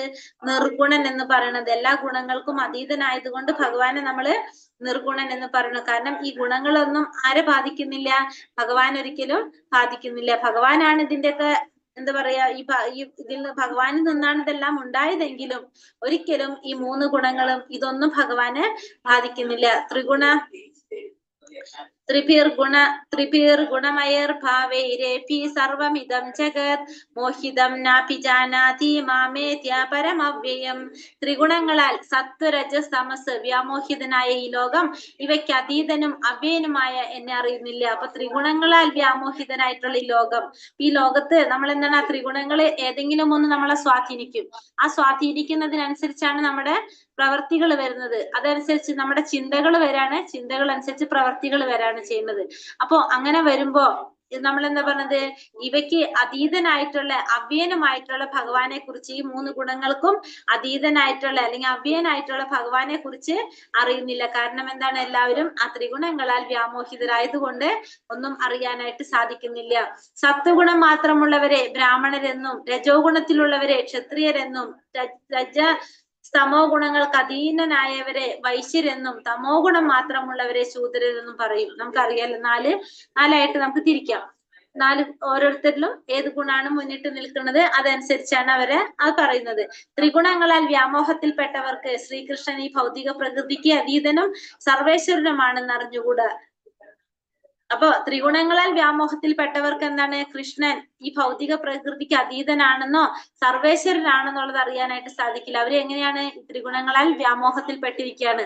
3 ഗുണങ്ങൾക്കും അതീതമാണ് എന്ത്? കൃഷ്ണാവബോധം എന്ന് പറയുന്നത് ഈ 3 ഗുണങ്ങൾക്കും അതീതമായിട്ടുള്ളതാണ്. ദേവ്യേ ഹേഷ്യ ഗുണമയി മമ മായാതുരത്യയ മാമേവായേ പ്രപത്യന്തേ മായാമേതാം തരന്തിതേ. 3 പ്രകൃതി ഗുണങ്ങൾ അടങ്ങിയ എന്റെ ദിവ്യശക്തി അതിജീവിക്കുക എളുപ്പമല്ല. എന്നാൽ എനിക്കായി സ്വയം സമർപ്പിക്കുന്നവർക്ക് അത് നിഷ്പ്രയാസം സാധിക്കും. അപ്പൊ 3 ഭൗതിക പ്രകൃതിയിലെ 3 ഗുണങ്ങളെ അതിജീവിക്കുക എന്ന് പറയുന്നത് അത്ര എളുപ്പമുള്ള കാര്യമല്ല. പക്ഷെ എനിക്കായിട്ട് ജീവിതം സമർപ്പിച്ചവർക്ക്, എനിക്കായി സ്വയം സമർപ്പിച്ചവർക്ക് അത് നിഷ്പ്രയാസം സാധിക്കുമെന്ന് പറയാം. അല്ലെങ്കിൽ ഈ 3 ഗുണങ്ങളെ അതിജീവിക്കുക എന്ന് പറയുന്നത് എളുപ്പമുള്ളതല്ല. പക്ഷെ ഭഗവാന് സ്വയം സമർപ്പിച്ചവർക്ക് അത് എളുപ്പത്തില് സാധിക്കും. ജീവാത്മാക്കളെല്ലാം അവിടുത്തെ ശക്തിയുടെ അംശങ്ങളാകിയാൽ അവയ്ക്കും ദിവ്യത്വമുണ്ട്. അപ്പോ എല്ലാ ജീവാത്മാക്കൾക്കും എന്തെടുത്തുണ്ട്? ദിവ്യത്വമുണ്ട്. കാരണം എല്ലാം ഭഗവാന്റെ ശക്തിയുടെ തന്നെ അംശങ്ങളാണ്. പക്ഷെ ഭൗതിക ശക്തിയുമായുള്ള സമ്പർക്കം കൊണ്ട് അതിന്റെ മൗലിക ദിവ്യഭാവം മൂടപ്പെട്ടിരിക്കുന്നു. പക്ഷെ എന്താ സംഭവിക്കുന്നത്? എപ്പോഴാണോ ഈ ഭൗതിക പ്രകൃതിയുടെ ഈ ഗുണങ്ങളുമായിട്ടുള്ള സമ്പർക്കത്തിൽ വരുന്നത്, അപ്പൊ അതിനെന്ത് സംഭവിക്കും? അതിന്റെ ദിവ്യപ്രഭാവം മൂടപ്പെട്ടു പോകും. ഉപാധിബദ്ധനായ ആത്മാവിന്റെ നിത്യബന്ധൻ എന്ന് പറയുന്നു. ഉപാധിബദ്ധനായ ആത്മാവിന് ബന്ധൻ എന്ന് പറയാനായിട്ട് സാധിക്കും. ഗുണം എന്ന വാക്കിന് കയർ എന്നും ഒരർത്ഥമുണ്ട്. ബദ്ധനായ ജീവൻ വ്യാമോഹത്തിന്റെ പാശങ്ങളാൽ കെട്ടിവരിക്കപ്പെട്ടിരിക്കുന്നു. ഗുണം എന്ന വാക്കിന് എന്താണ്? കയർ എന്ന അർത്ഥം. അപ്പൊ ബദ്ധനായ ജീവൻ മോഹത്തിന്റെ പാശങ്ങൾ കൊണ്ട് എന്താണ്? കെട്ടിവരിക്കപ്പെട്ടിരിക്കുകയാണ്. കൃഷ്ണന്റെ പാദപത്മങ്ങളിൽ സ്വയം സമർപ്പിക്കുക മാത്രമാണ് ഭൗതിക പ്രകൃതിയുടെ അലംഘനീയമായ പിടുത്തത്തിൽ നിന്ന് വിടാനുള്ള ഒരേ ഒരു മാർഗം എന്താണ്? ഭഗവാന്റെ പാദങ്ങളിലെ സ്വയം സമർപ്പിക്കുക. അത് മാത്രമാണ് നമുക്ക് ഭൗതിക പ്രകൃതിയുടെ ഈ പിടുത്തത്തിൽ നിന്ന് വിടാനുള്ള ഒരേ ഒരു മാർഗം. മാമേവ എന്ന വാക്കുകൾ പ്രാധാന്യം അർഹിക്കുന്നു. മാം എന്നാൽ കൃഷ്ണനെ മാത്രം ആശ്രയിക്കുക. മാമേവ ബ്രഹ്മാവിനെയോ ശിവനെയോ അല്ല. അപ്പൊ മാമേവ എന്ന് പറഞ്ഞ എന്താണ് അർത്ഥം? ഭഗവാനെ മാത്രം ആശ്രയിക്കുക എന്നാണ് ഇവിടെ അർത്ഥമാക്കുന്നത്. നമാം ദുഷ്കൃതിനോ മൂഢ പ്രപഥ്യന്തേന രാധമഃ മായായ ബഹുതജ്ഞാന ആസുരം ഭാവമാശ്രിതഃ. ദുഷ്കൃതരായ മൂഢന്മാരും മനുഷ്യാധമന്മാരും മായയിൽ അപഹരിക്കപ്പെട്ട ജ്ഞാനത്തോടു കൂടിയവരും നിരീശ്വരരുമായ അസുരന്മാർ എന്നെ ശരണം പ്രാപിക്കുന്നില്ല. അപ്പൊ എങ്ങനെയുള്ളവര് ഭഗവാനെ ശരണം പ്രാപിക്കുന്നില്ല? എങ്ങനെയുള്ളവരൊക്കെ ശരണം പ്രാപിക്കാത്തത്? മൂഢന്മാര്, ദുഷ്കൃതരായ മൂഢന്മാര്, അധമന്മാര്, മനുഷ്യരിൽ അധമന്മാരായിട്ടുള്ളവര്, മായയാൽ അപഹരിക്കപ്പെട്ട ജ്ഞാനത്തോട് കൂടിയവര്, പിന്നെ നിരീശ്വരരുമായിട്ടുള്ള അസുരന്മാര്, അവരൊരിക്കലും ഭഗവാനെ ശരണം പ്രാപിക്കുന്നില്ല. അപ്പോ ദുഷ്കൃതരായ മൂഢന്മാര്, പിന്നെ അതുപോലെ തന്നെ അധമന്മാര്, മായയാൽ അപഹരിക്കപ്പെട്ട ജ്ഞാനത്തോട് കൂടിയവര്, നിരീശ്വരരായ അസുരന്മാര്, ഇവരൊരിക്കലും ഭഗവാനെ ശരണം പ്രാപിക്കുന്നില്ല എന്നിവിടെ പറയാണ്. അപ്പൊ എങ്ങനെയുള്ളവരാണ് ശരണം പ്രാപിക്കുന്നത്? ചതുർവിധ ഭജന്തേ മാം ജനാ സുകൃതിനോർജുന ആർത്തോ ജിജ്ഞാസുരർത്ഥാർത്ഥി ജ്ഞാനി ചാപരദർഷഭ. ഹേ ഭരതകുല ശ്രേഷ്ഠ, സുകൃതികളായ 4 കൂട്ടരാണ് എന്നെ ഭജിക്കുന്നത്. ആരൊക്കെയാണ്? ദുഃഖിതൻ, ധനകാംക്ഷി, ജിജ്ഞാസു, പരമസത്യത്തെ അന്വേഷിക്കുന്ന ജ്ഞാനി. അപ്പൊ ആരൊക്കെയാണ് ഭഗവാനെ ഭജിക്കുന്ന 4 കൂട്ടര്? ദുഃഖിതൻ, ധനകാംക്ഷി, ജിജ്ഞാസു, പരമസത്യത്തെ അന്വേഷിക്കുന്ന ജ്ഞാനി. അങ്ങനെ 4 കൂട്ടരാണ് ഭഗവാനെ ഭജിക്കുന്നത്. പക്ഷെ എന്താണ് സംഭവിക്കുന്നത്? ഇവര് ഭജിക്കുന്നത് ശുദ്ധ ഭക്തിയോടെ അല്ല ഭഗവാനെ ഭജിക്കുന്നത്. അവര് ഭക്തിയുടെ സേവനത്തിന് പുറമെ അവർക്ക് കുറെ ആഗ്രഹങ്ങൾ ഉണ്ടാവും. ഈ ആഗ്രഹങ്ങൾ മുൻനിർത്തിക്കൊണ്ടാണ് അവരെന്ത് ചെയ്യുന്നത്? ഭഗവാനെ ഭജിക്കുന്നത്. ശുദ്ധ ഭക്തി എന്ന് പറഞ്ഞാൽ എന്താണ്? നമ്മള് ഒന്നും അന്യാഭിലാഷിത ശൂന്യം, ഒറ്റ അഭിലാഷങ്ങളും ഇല്ലാതെ, ഒന്നിലും ശ്രദ്ധിക്കാതെ ഭഗവാനെ മാത്രം ആശ്രയിച്ചിരിക്കുന്ന ഒരവസ്ഥയാണ് നമ്മൾ പറയുന്നത് ശുദ്ധ ഭക്തി എന്ന് പറഞ്ഞത്. അങ്ങനെയല്ല ഇവര് ചെയ്യുന്നത്. എങ്ങനെയാണ്? ഇവര് ആഗ്രഹങ്ങൾ വെച്ചുകൊണ്ടാണ് ഭഗവാനെ ഭജിക്കുന്നത്.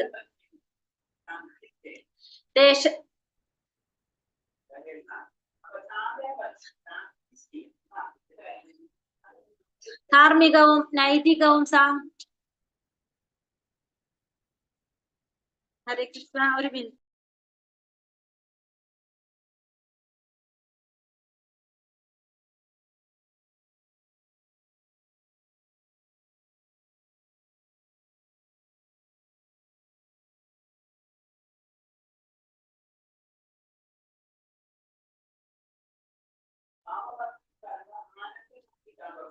ക്ലാസ്സിൽ കയറാൻ ബുദ്ധിമുട്ടുണ്ടോ ആർക്കെങ്കിലും?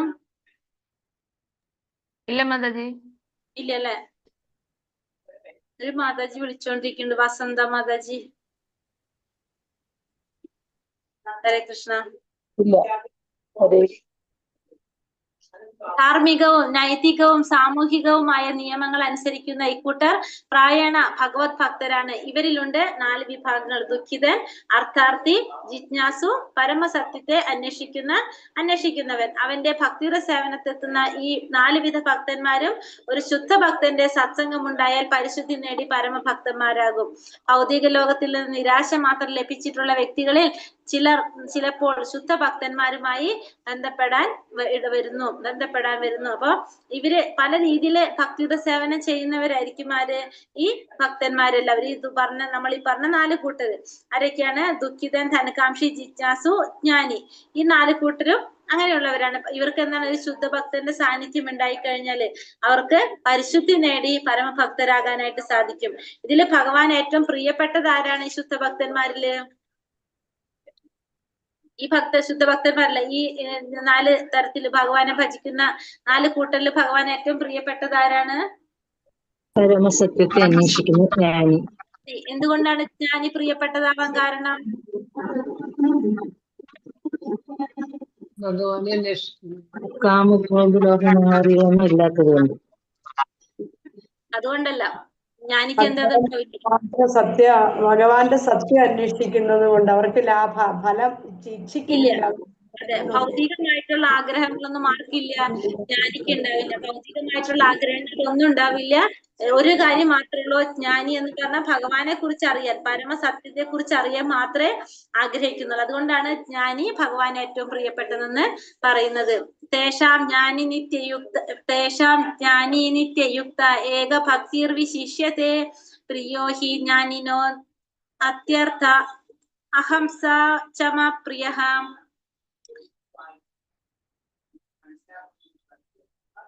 ജ്ഞാനസംഹിതമായ ശുദ്ധഭക്തിയുടെ സേവന നിരതനായിരിക്കുന്നവനാണ് ഇവരിൽ വെച്ച് ഉത്തമൻ. അയാൾക്ക് ഞാൻ ഏറ്റവും പ്രിയപ്പെട്ടവനാണ് അയാൾ എനിക്ക്. അപ്പൊ നമ്മളിപ്പോ പറഞ്ഞത് അല്ലെ, ഇതിലെ ജ്ഞാനിയാണ് ഏറ്റവും പ്രിയപ്പെട്ടവൻ. പ്രിയോഹി എന്താ പറഞ്ഞ? പ്രിയോഹി ജ്ഞാനി നോ അത്യർത്ഥാമഹം സാച്ച മമ പ്രിയ. അപ്പൊ എനിക്ക് ഏറ്റവും ഇഷ്ടപ്പെട്ടവൻ ആരാണ്?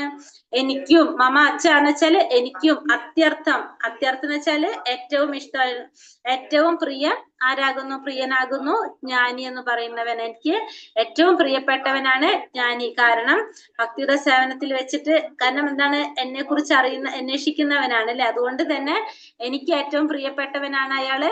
അയാൾക്ക് ഞാനും പ്രിയപ്പെട്ടവനായിരിക്കും എന്ന് ഭഗവാനോട് പറയാണ്. ദുഃഖിതർ, ജിജ്ഞാസു, ധനാർത്ഥികൾ, ജ്ഞാനികൾ എന്നിവർ ഭൗതികാഭിലാഷങ്ങളായ മാലിന്യങ്ങളിൽ നിന്നും മോചിതരായാൽ അവർക്ക് ശുദ്ധഭക്തന്മാരാകാം. അപ്പൊ ഇവർക്കൊക്കെ എന്ത് സാധ്യതയുണ്ട്? ശുദ്ധഭക്തന്മാരാകാനായിട്ട് ഇവർക്കൊക്കെ സാധിക്കും.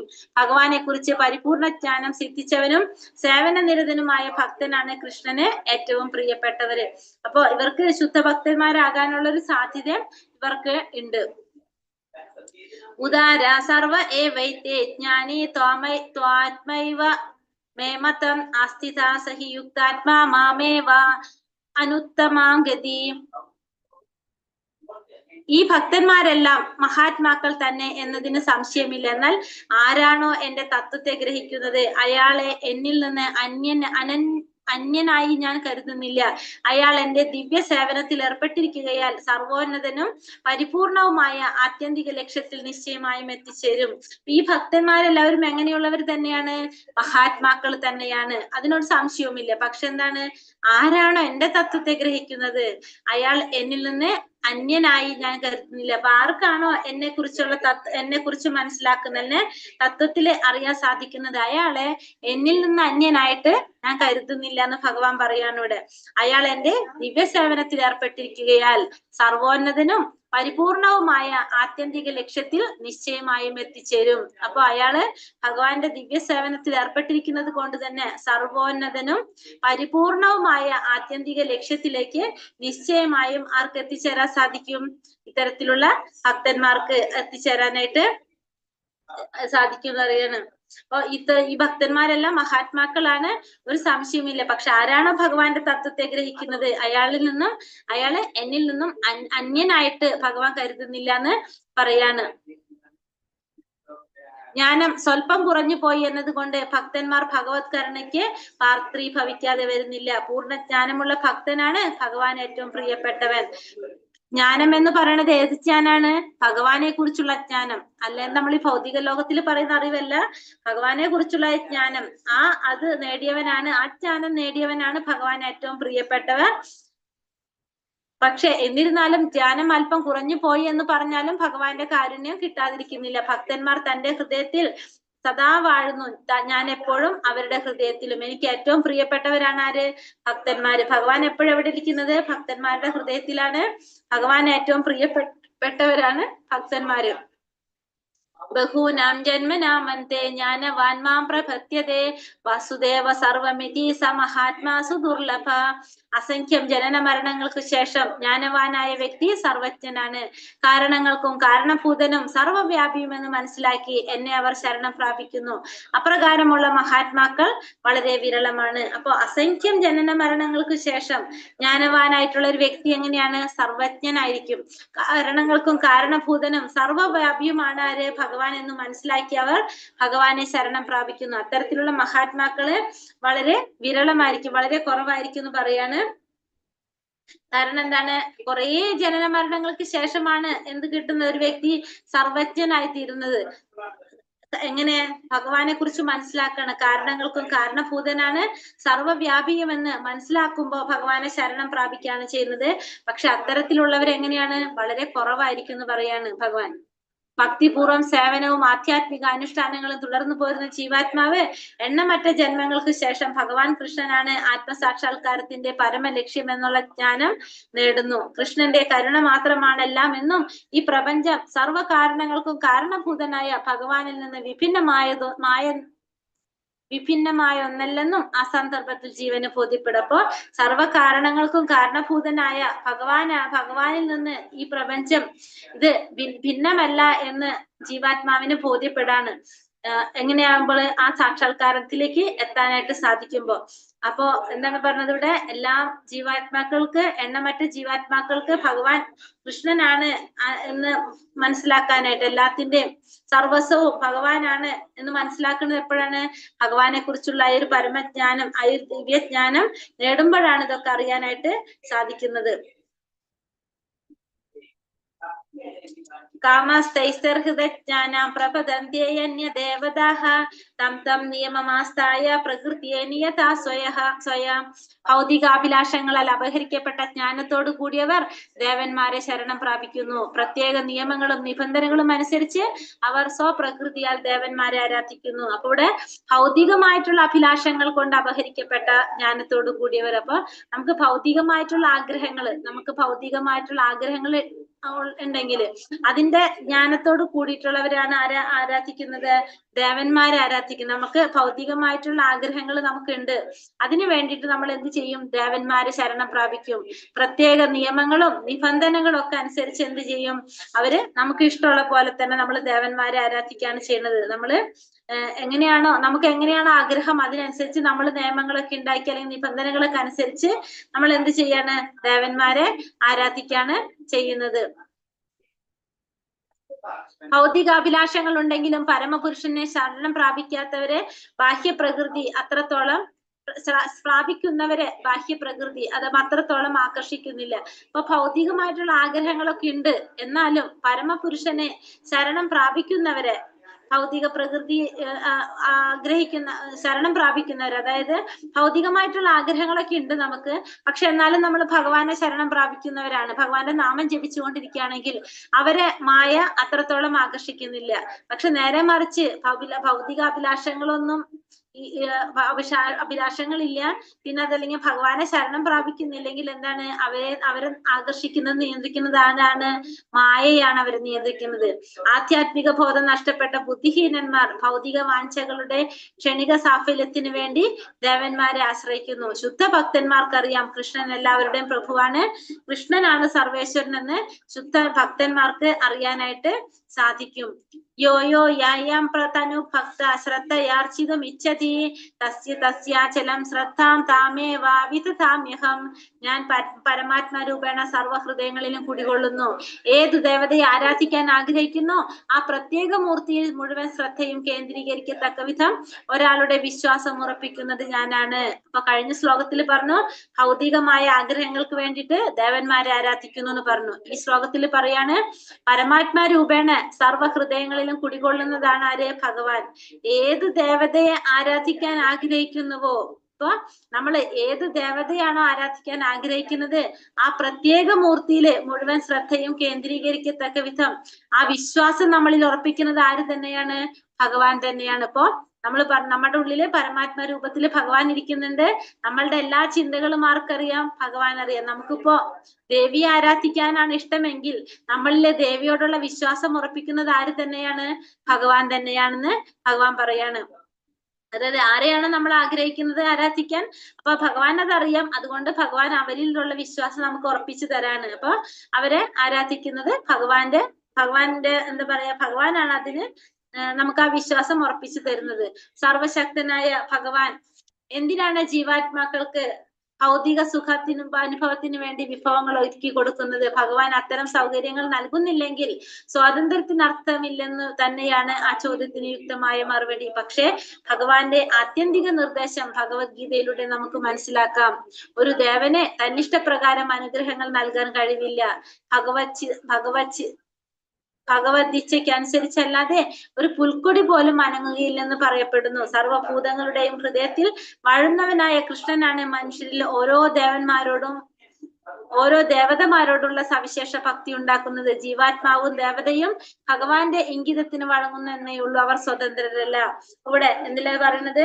പരമാത്മരൂപണ എല്ലാവരുടെ ഹൃദയത്തിലും കുടികൊള്ളുന്ന ഭഗവാൻ ഏത് ദേവതയെ ആരാധിക്കണം എന്നോ നമ്മൾ ആഗ്രഹിക്കുന്നോ ആ ബുദ്ധി നമുക്ക് തരുന്നത് ഭഗവാൻ തന്നെയാണ്. ഇപ്പൊ എല്ലാവരും പ്രവർത്തിക്കുന്നത് ആരുടെ ആഗ്രഹത്തിനും ഇച്ഛയ്ക്കും അനുസരിച്ചാണ്? ഭഗവാന്റെ ഇച്ഛയ്ക്ക് അനുസരിച്ചാണ്. കാരണം ആരും സ്വതന്ത്രരല്ല എന്ന് പറയാണ്. പിന്നെ അത് മാത്രമല്ല, ഒരു ദേവനെ നമ്മൾ ആരാധിക്കുമ്പോ ആ ദേവന് തന്നിഷ്ടപ്രകാരം എന്ത് ചെയ്യാൻ സാധിക്കില്ല, നമുക്ക് വേണ്ട അനുഗ്രഹങ്ങൾ നൽകാനായിട്ട് സാധിക്കില്ല. കാരണം ഭഗവാന്റെ ഇച്ഛയനുസരിച്ചല്ലാതെ ഒരു പുൽക്കൊടിക്ക് പോലും മെനങ്ങാനായിട്ട് സാധിക്കില്ല. സതയാ ശ്രദ്ധയാ യുക്ത ധ്യാന മീഹത്തെ ലഭത്തെ ച തഥാ കാമാൻ മായൈവ വിഹിതാൻ ഹിതാൻ. അങ്ങനെ വിശ്വാസം ഉറച്ച ഒരു ദേവനെ ആരാധിക്കാൻ മുതിരുന്ന വ്യക്തിക്ക് താൻ ഇച്ഛിക്കുന്നത് കൈവരും. വാസ്തവത്തിൽ ഈ അഭിഷ്ടം നിറവേറ്റുന്നതും ഞാൻ തന്നെ. അങ്ങനെ ആ ബുദ്ധി നമ്മളിൽ ഉറപ്പിച്ചു തരുന്നത് ഭഗവാനാണെന്ന് പറഞ്ഞു. അങ്ങനെ ഭഗവാൻ തന്നെ പറയാണ് ഇവിടെ. അങ്ങനെ വിശ്വാസം ഉറച്ചിട്ട് നമ്മൾ എന്ത് ചെയ്യും, ഒരു ദേവനെ ആരാധിക്കും. അങ്ങനെ ആ ദേവനെ ആരാധിക്കുമ്പോ നമ്മൾ ആഗ്രഹിക്കുന്നത് കൈവരും. അങ്ങനെ ആ കൈവരാൻ വേണ്ടിയിട്ട് ആ അഭിഷ്ടം നിറവേറ്റി തരുന്നത് ആര് തന്നെയാണ്, ഭഗവാൻ തന്നെയാണ്. അപ്പൊ നമ്മളിൽ എങ്ങനെയാണോ വിശ്വാസം, ആ വിശ്വാസത്തിനനുസരിച്ചുള്ള ഒരു ദേവനെ ആരാധിക്കാനായിട്ട് നമ്മൾ തുടങ്ങുമ്പോൾ ആ വ്യക്തിക്ക് ആ ഇച്ഛിക്കുന്നത്, നമ്മൾ ആഗ്രഹിക്കുന്ന കൈവരും. അപ്പൊ ആ ആഗ്രഹം നമുക്ക് നിറവേറ്റി തരുന്നത് ആരാണ്, ഭഗവാൻ തന്നെയാണ്. കാരണം നമ്മുടെ ഉള്ളിൽ ആരുണ്ട്, പരമാത്മാ രൂപത്തിൽ ഭഗവാൻ ഇരിക്കുന്നുണ്ട്. ആ ഭഗവാൻ തന്നെയാണ് അത് നടത്തി തരുന്നത്. ഭഗവാന്റെ അനുവാദമില്ലാതെ ദേവന്മാർക്ക് സ്വഭക്തന്മാരുടെ അഭിഷ്ടങ്ങൾ നിറവേറ്റാനാവില്ല. അപ്പൊ ദേവന്മാർക്ക് എന്തില്ല, ഭഗവാന്റെ അനുവാദം ഇല്ലാതെ അവർക്ക് ഒന്നും ചെയ്യാൻ സാധിക്കില്ല. അപ്പൊ നമ്മളിപ്പോ ഒരു ദേവനോട് പ്രാർത്ഥിച്ചു കഴിഞ്ഞാൽ, ഇപ്പൊ നമ്മൾ ദേവിയോട് പ്രാർത്ഥിച്ചാലും മഹാദേവനോട് പ്രാർത്ഥിച്ചാലും ബ്രഹ്മാവിനോട് പ്രാർത്ഥിച്ചാലും ഗണപതിയോട് പ്രാർത്ഥിച്ചാലും എന്ത് വേണം, അവരാരെ പെർമിഷൻ ചോദിക്കണം, ഭഗവാന്റെ പെർമിഷൻ ചോദിക്കണം. ഭഗവാന്റെ പെർമിഷൻ ഇല്ലാതെ, എന്താണ്, അനുവാദം ഇല്ലാതെ ദേവന്മാർക്ക് സ്വഭക്തന്മാരുടെ അഭിഷ്ടങ്ങൾ നിറവേറ്റി കൊടുക്കാനായിട്ട് സാധിക്കില്ല. ബുദ്ധി കുറഞ്ഞവർ ഇതറിയാതെ വിഡ്ഢികളെ പോലെ ഫലകാംക്ഷികളായി ദേവന്മാരെ സേവിക്കുന്നു. അപ്പൊ ബുദ്ധി കുറഞ്ഞവരെന്ത് ചെയ്യുന്ന പറയണത്, വിഡ്ഢികളെ പോലെ ഫലകാംക്ഷികളായിട്ട് ഫലം ആഗ്രഹിച്ചുകൊണ്ട് ദേവന്മാരെ ആരാധിക്കുകയാണ് ചെയ്യുന്നത്. ജീവാത്മാങ്ങൾ തങ്ങൾ അർഹിക്കാത്തത് ആഗ്രഹിക്കുകയും കൃഷ്ണൻ നേരിട്ട് അത് സഫലീകരിക്കാതെയും വരുമ്പോഴാണ് അവരങ്ങനെ ചെയ്യുന്നത്. അപ്പൊ ഇത് എന്തുകൊണ്ടാണ് നമ്മൾ ദേവന്മാരെ ആരാധിച്ചു പോകുന്നത്? നമ്മൾ പല കാര്യങ്ങളും ആഗ്രഹിക്കും. നമ്മളെ ഉള്ളിലിരിക്കുന്ന ഭഗവാൻ അറിയാം അത് നമുക്ക് അർഹത ഇല്ലാത്തതാണെന്ന്. അപ്പൊ നമുക്കത് ഭഗവാൻ തരാതിരിക്കും. അപ്പൊ നമുക്കത് തരാതിരിക്കുമ്പോ നമ്മൾ എന്ത് ചെയ്യും, അത് തരാതിരിക്കുമ്പോ നമ്മൾ പോയിട്ട് ദേവന്മാരെ ആരാധിക്കും. കാരണം നമ്മൾ ഓരോ ജീവാത്മാക്കൾ തങ്ങൾക്ക് അർഹിക്കാത്തത് ആഗ്രഹിക്കും. ഭഗവാന് നേരിട്ട് അവ സഫലീകരിച്ച് തരാതെ വരുമ്പോ അപ്പോഴാണ് നമ്മൾ എന്ത് ചെയ്യണത്, നമ്മള് മറ്റുള്ളവരെ ആരാധിക്കാനായിട്ട് പോകുന്നത്. കാരണം ഭഗവാൻ അറിയാൻ നമ്മൾ എന്താണ് ആഗ്രഹിക്കുന്നത്. അപ്പൊ നമുക്കത് കിട്ടാതെ വരുമ്പോ നമ്മൾ എന്ത് ചെയ്യും, നമ്മൾ മറ്റുള്ള ദേവി ദേവന്മാരുടെ അടുത്തേക്ക് പോകും. പക്ഷെ നമുക്കത് യോഗ്യത ഇല്ലാത്തത് കൊണ്ടാണ് ഭഗവാൻ തരാത്തതെന്ന് നമ്മൾ മനസ്സിലാക്കുന്നില്ല. അന്തവത്തു ഫലം തേഷാം തത്ഭവത്യൽപമേധസാം ദേവാൻ ദേവയജോ യാന്തി മത്ഭക്ത യാന്തി മാം. അത് എന്തോ വേണ്ടല്ലോ, യാന്തി മാമതി. മൂഢന്മാരാണ് ദേവന്മാരെ ആരാധിക്കുന്നത്. ഭഗവാൻ എന്താ പറഞ്ഞൂടെ, ദേവന്മാരെ ആരാധിക്കുന്നവര് മൂഢന്മാരാണ്. അവർക്ക് കിട്ടുന്ന ഫലമാകട്ടെ തുച്ഛവും ക്ഷണികവുമാണ്. ദേവന്മാരെ പൂജിക്കുന്നവർ ദേവന്മാരുടെ ലോകങ്ങളിലെത്തും. എന്റെ ഭക്തന്മാരാകട്ടെ പരമോന്നതമായ എന്റെ ധാമത്തിലെത്തുന്നു. അപ്പൊ ദേവന്മാരെ ആരാധിക്കുന്നവർ എങ്ങനെയുള്ളവരാണെന്നാ പറയണത്, മൂഢന്മാരാണെന്നാ പറയണത്. അപ്പൊ അവർക്ക് കിട്ടുന്ന ഫലവും ക്ഷണികമാണ്. ദേവന്മാരെ പൂജിക്കുന്നവര് ദേവന്മാരുടെ ലോകത്തെത്തും. ഭഗവാന്റെ ഭക്തന്മാർ അല്ലെങ്കിൽ ഭഗവാൻ ആരാധിക്കുന്നവരെ എവിടേക്ക് എത്തും, ഭഗവാന്റെ ധാമത്തിലേക്ക് എത്തുമെന്ന് പറയാണ് ഇവിടെ. കാരണം ദേവന്മാരെന്ന് പറഞ്ഞ് നമ്മൾ കണ്ടു, ഭൗതിക ലോകത്തിൽ തന്നെ ഉള്ളവരാണ് ആര്, ദേവന്മാരെന്ന് പറയണല്ലേ. അപ്പൊ അവർക്കും എന്തുണ്ട്, ജനന മരണങ്ങളൊക്കെ ഉണ്ട്. പക്ഷെ നമ്മളെക്കാളും ഉയർന്ന ജീവാത്മാക്കളാണ് ആര്, ദേവന്മാര്. അതാണ് വ്യത്യാസമുള്ളത്. അപ്പൊ ദേവന്മാരെ പൂജിച്ചു കഴിഞ്ഞാൽ നമ്മൾ എവിടെ എത്തുന്നത്, ദേവന്മാരുടെ ലോകത്താണ് എത്തുന്നത്. ദേവന്മാരുടെ ലോകം എന്ന് പറഞ്ഞാല് ഈ ഭൗതിക ലോകം തന്നെയാണ്. അവിടെയാണ് അവര് എത്തുന്നത്.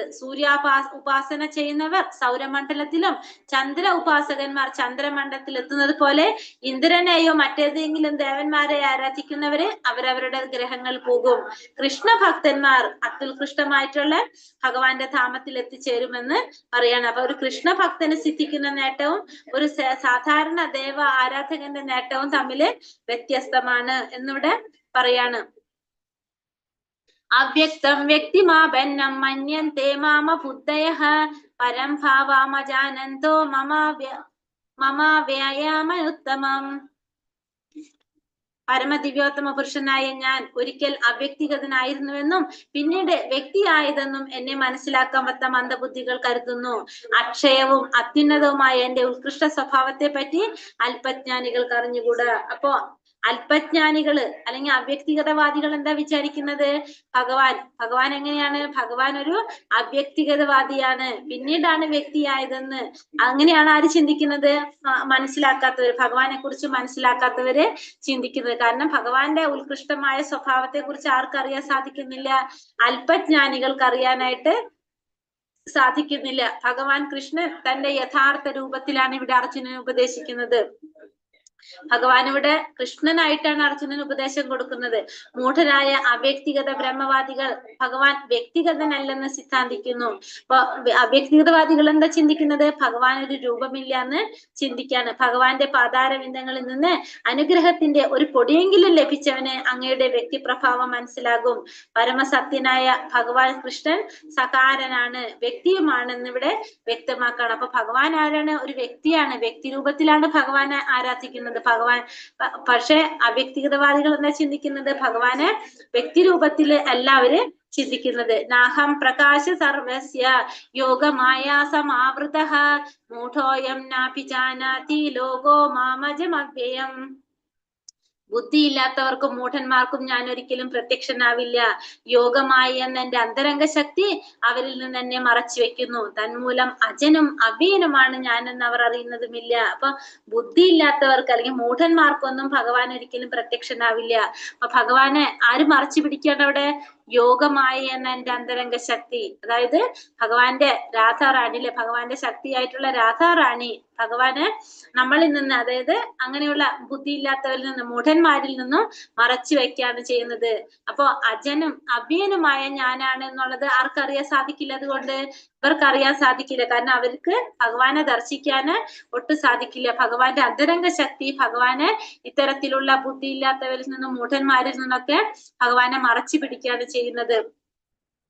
കൃഷ്ണൻ ഭൂമിയിൽ ഉണ്ടായിരുന്നപ്പോൾ തന്നെ കുറച്ചു പേർ മാത്രമേ അദ്ദേഹത്തെ ഭഗവാൻ എന്ന നിലയിൽ മനസ്സിലാക്കിയിട്ടുള്ളൂ. ഭക്തിയില്ലാത്തവർക്കും സാധാരണ ജനങ്ങൾക്ക് ഇത് വെളിവായിട്ടില്ല. പരമാനന്ദത്തിന്റെ ഉറവിടം എന്ന നിലയിൽ അദ്ദേഹത്തെ ദർശിക്കാൻ കഴിഞ്ഞത് ഭക്തന്മാർക്ക് മാത്രമായിരുന്നു.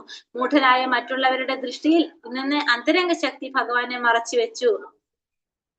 ബ്രഹ്മജ്യോതിസാകുന്ന അന്തരശക്തിയാൽ മറയ്ക്കപ്പെട്ടിരിക്കുന്നത് കൊണ്ട് അല്പബുദ്ധികളായ അദ്വൈതികൾക്ക് കാണാൻ കഴിയില്ല. അപ്പൊ ഭഗവാന് എങ്ങനെയുള്ളവർക്ക് മാത്രമേ അറിയാൻ സാധിക്കുള്ളൂ? ഭക്തന്മാർക്ക് മാത്രമേ അറിയാൻ സാധിക്കുള്ളൂ. ഭക്തി ഇല്ലാത്തവർക്കും സാധാരണ ജനങ്ങൾക്കൊന്നും ഭഗവാൻ അറിയാനൊന്നും സാധിക്കില്ല.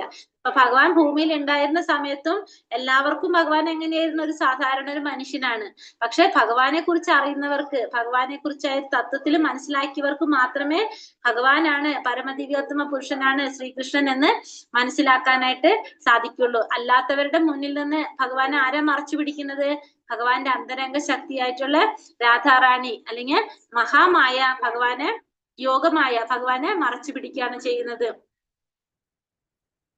വേദാഹം സമതീതാനി വർത്തമാനാനി ചാർജുന ഭവിഷ്യാണി ച ഭൂതാനി മാം തു വേദന കശ്ചന.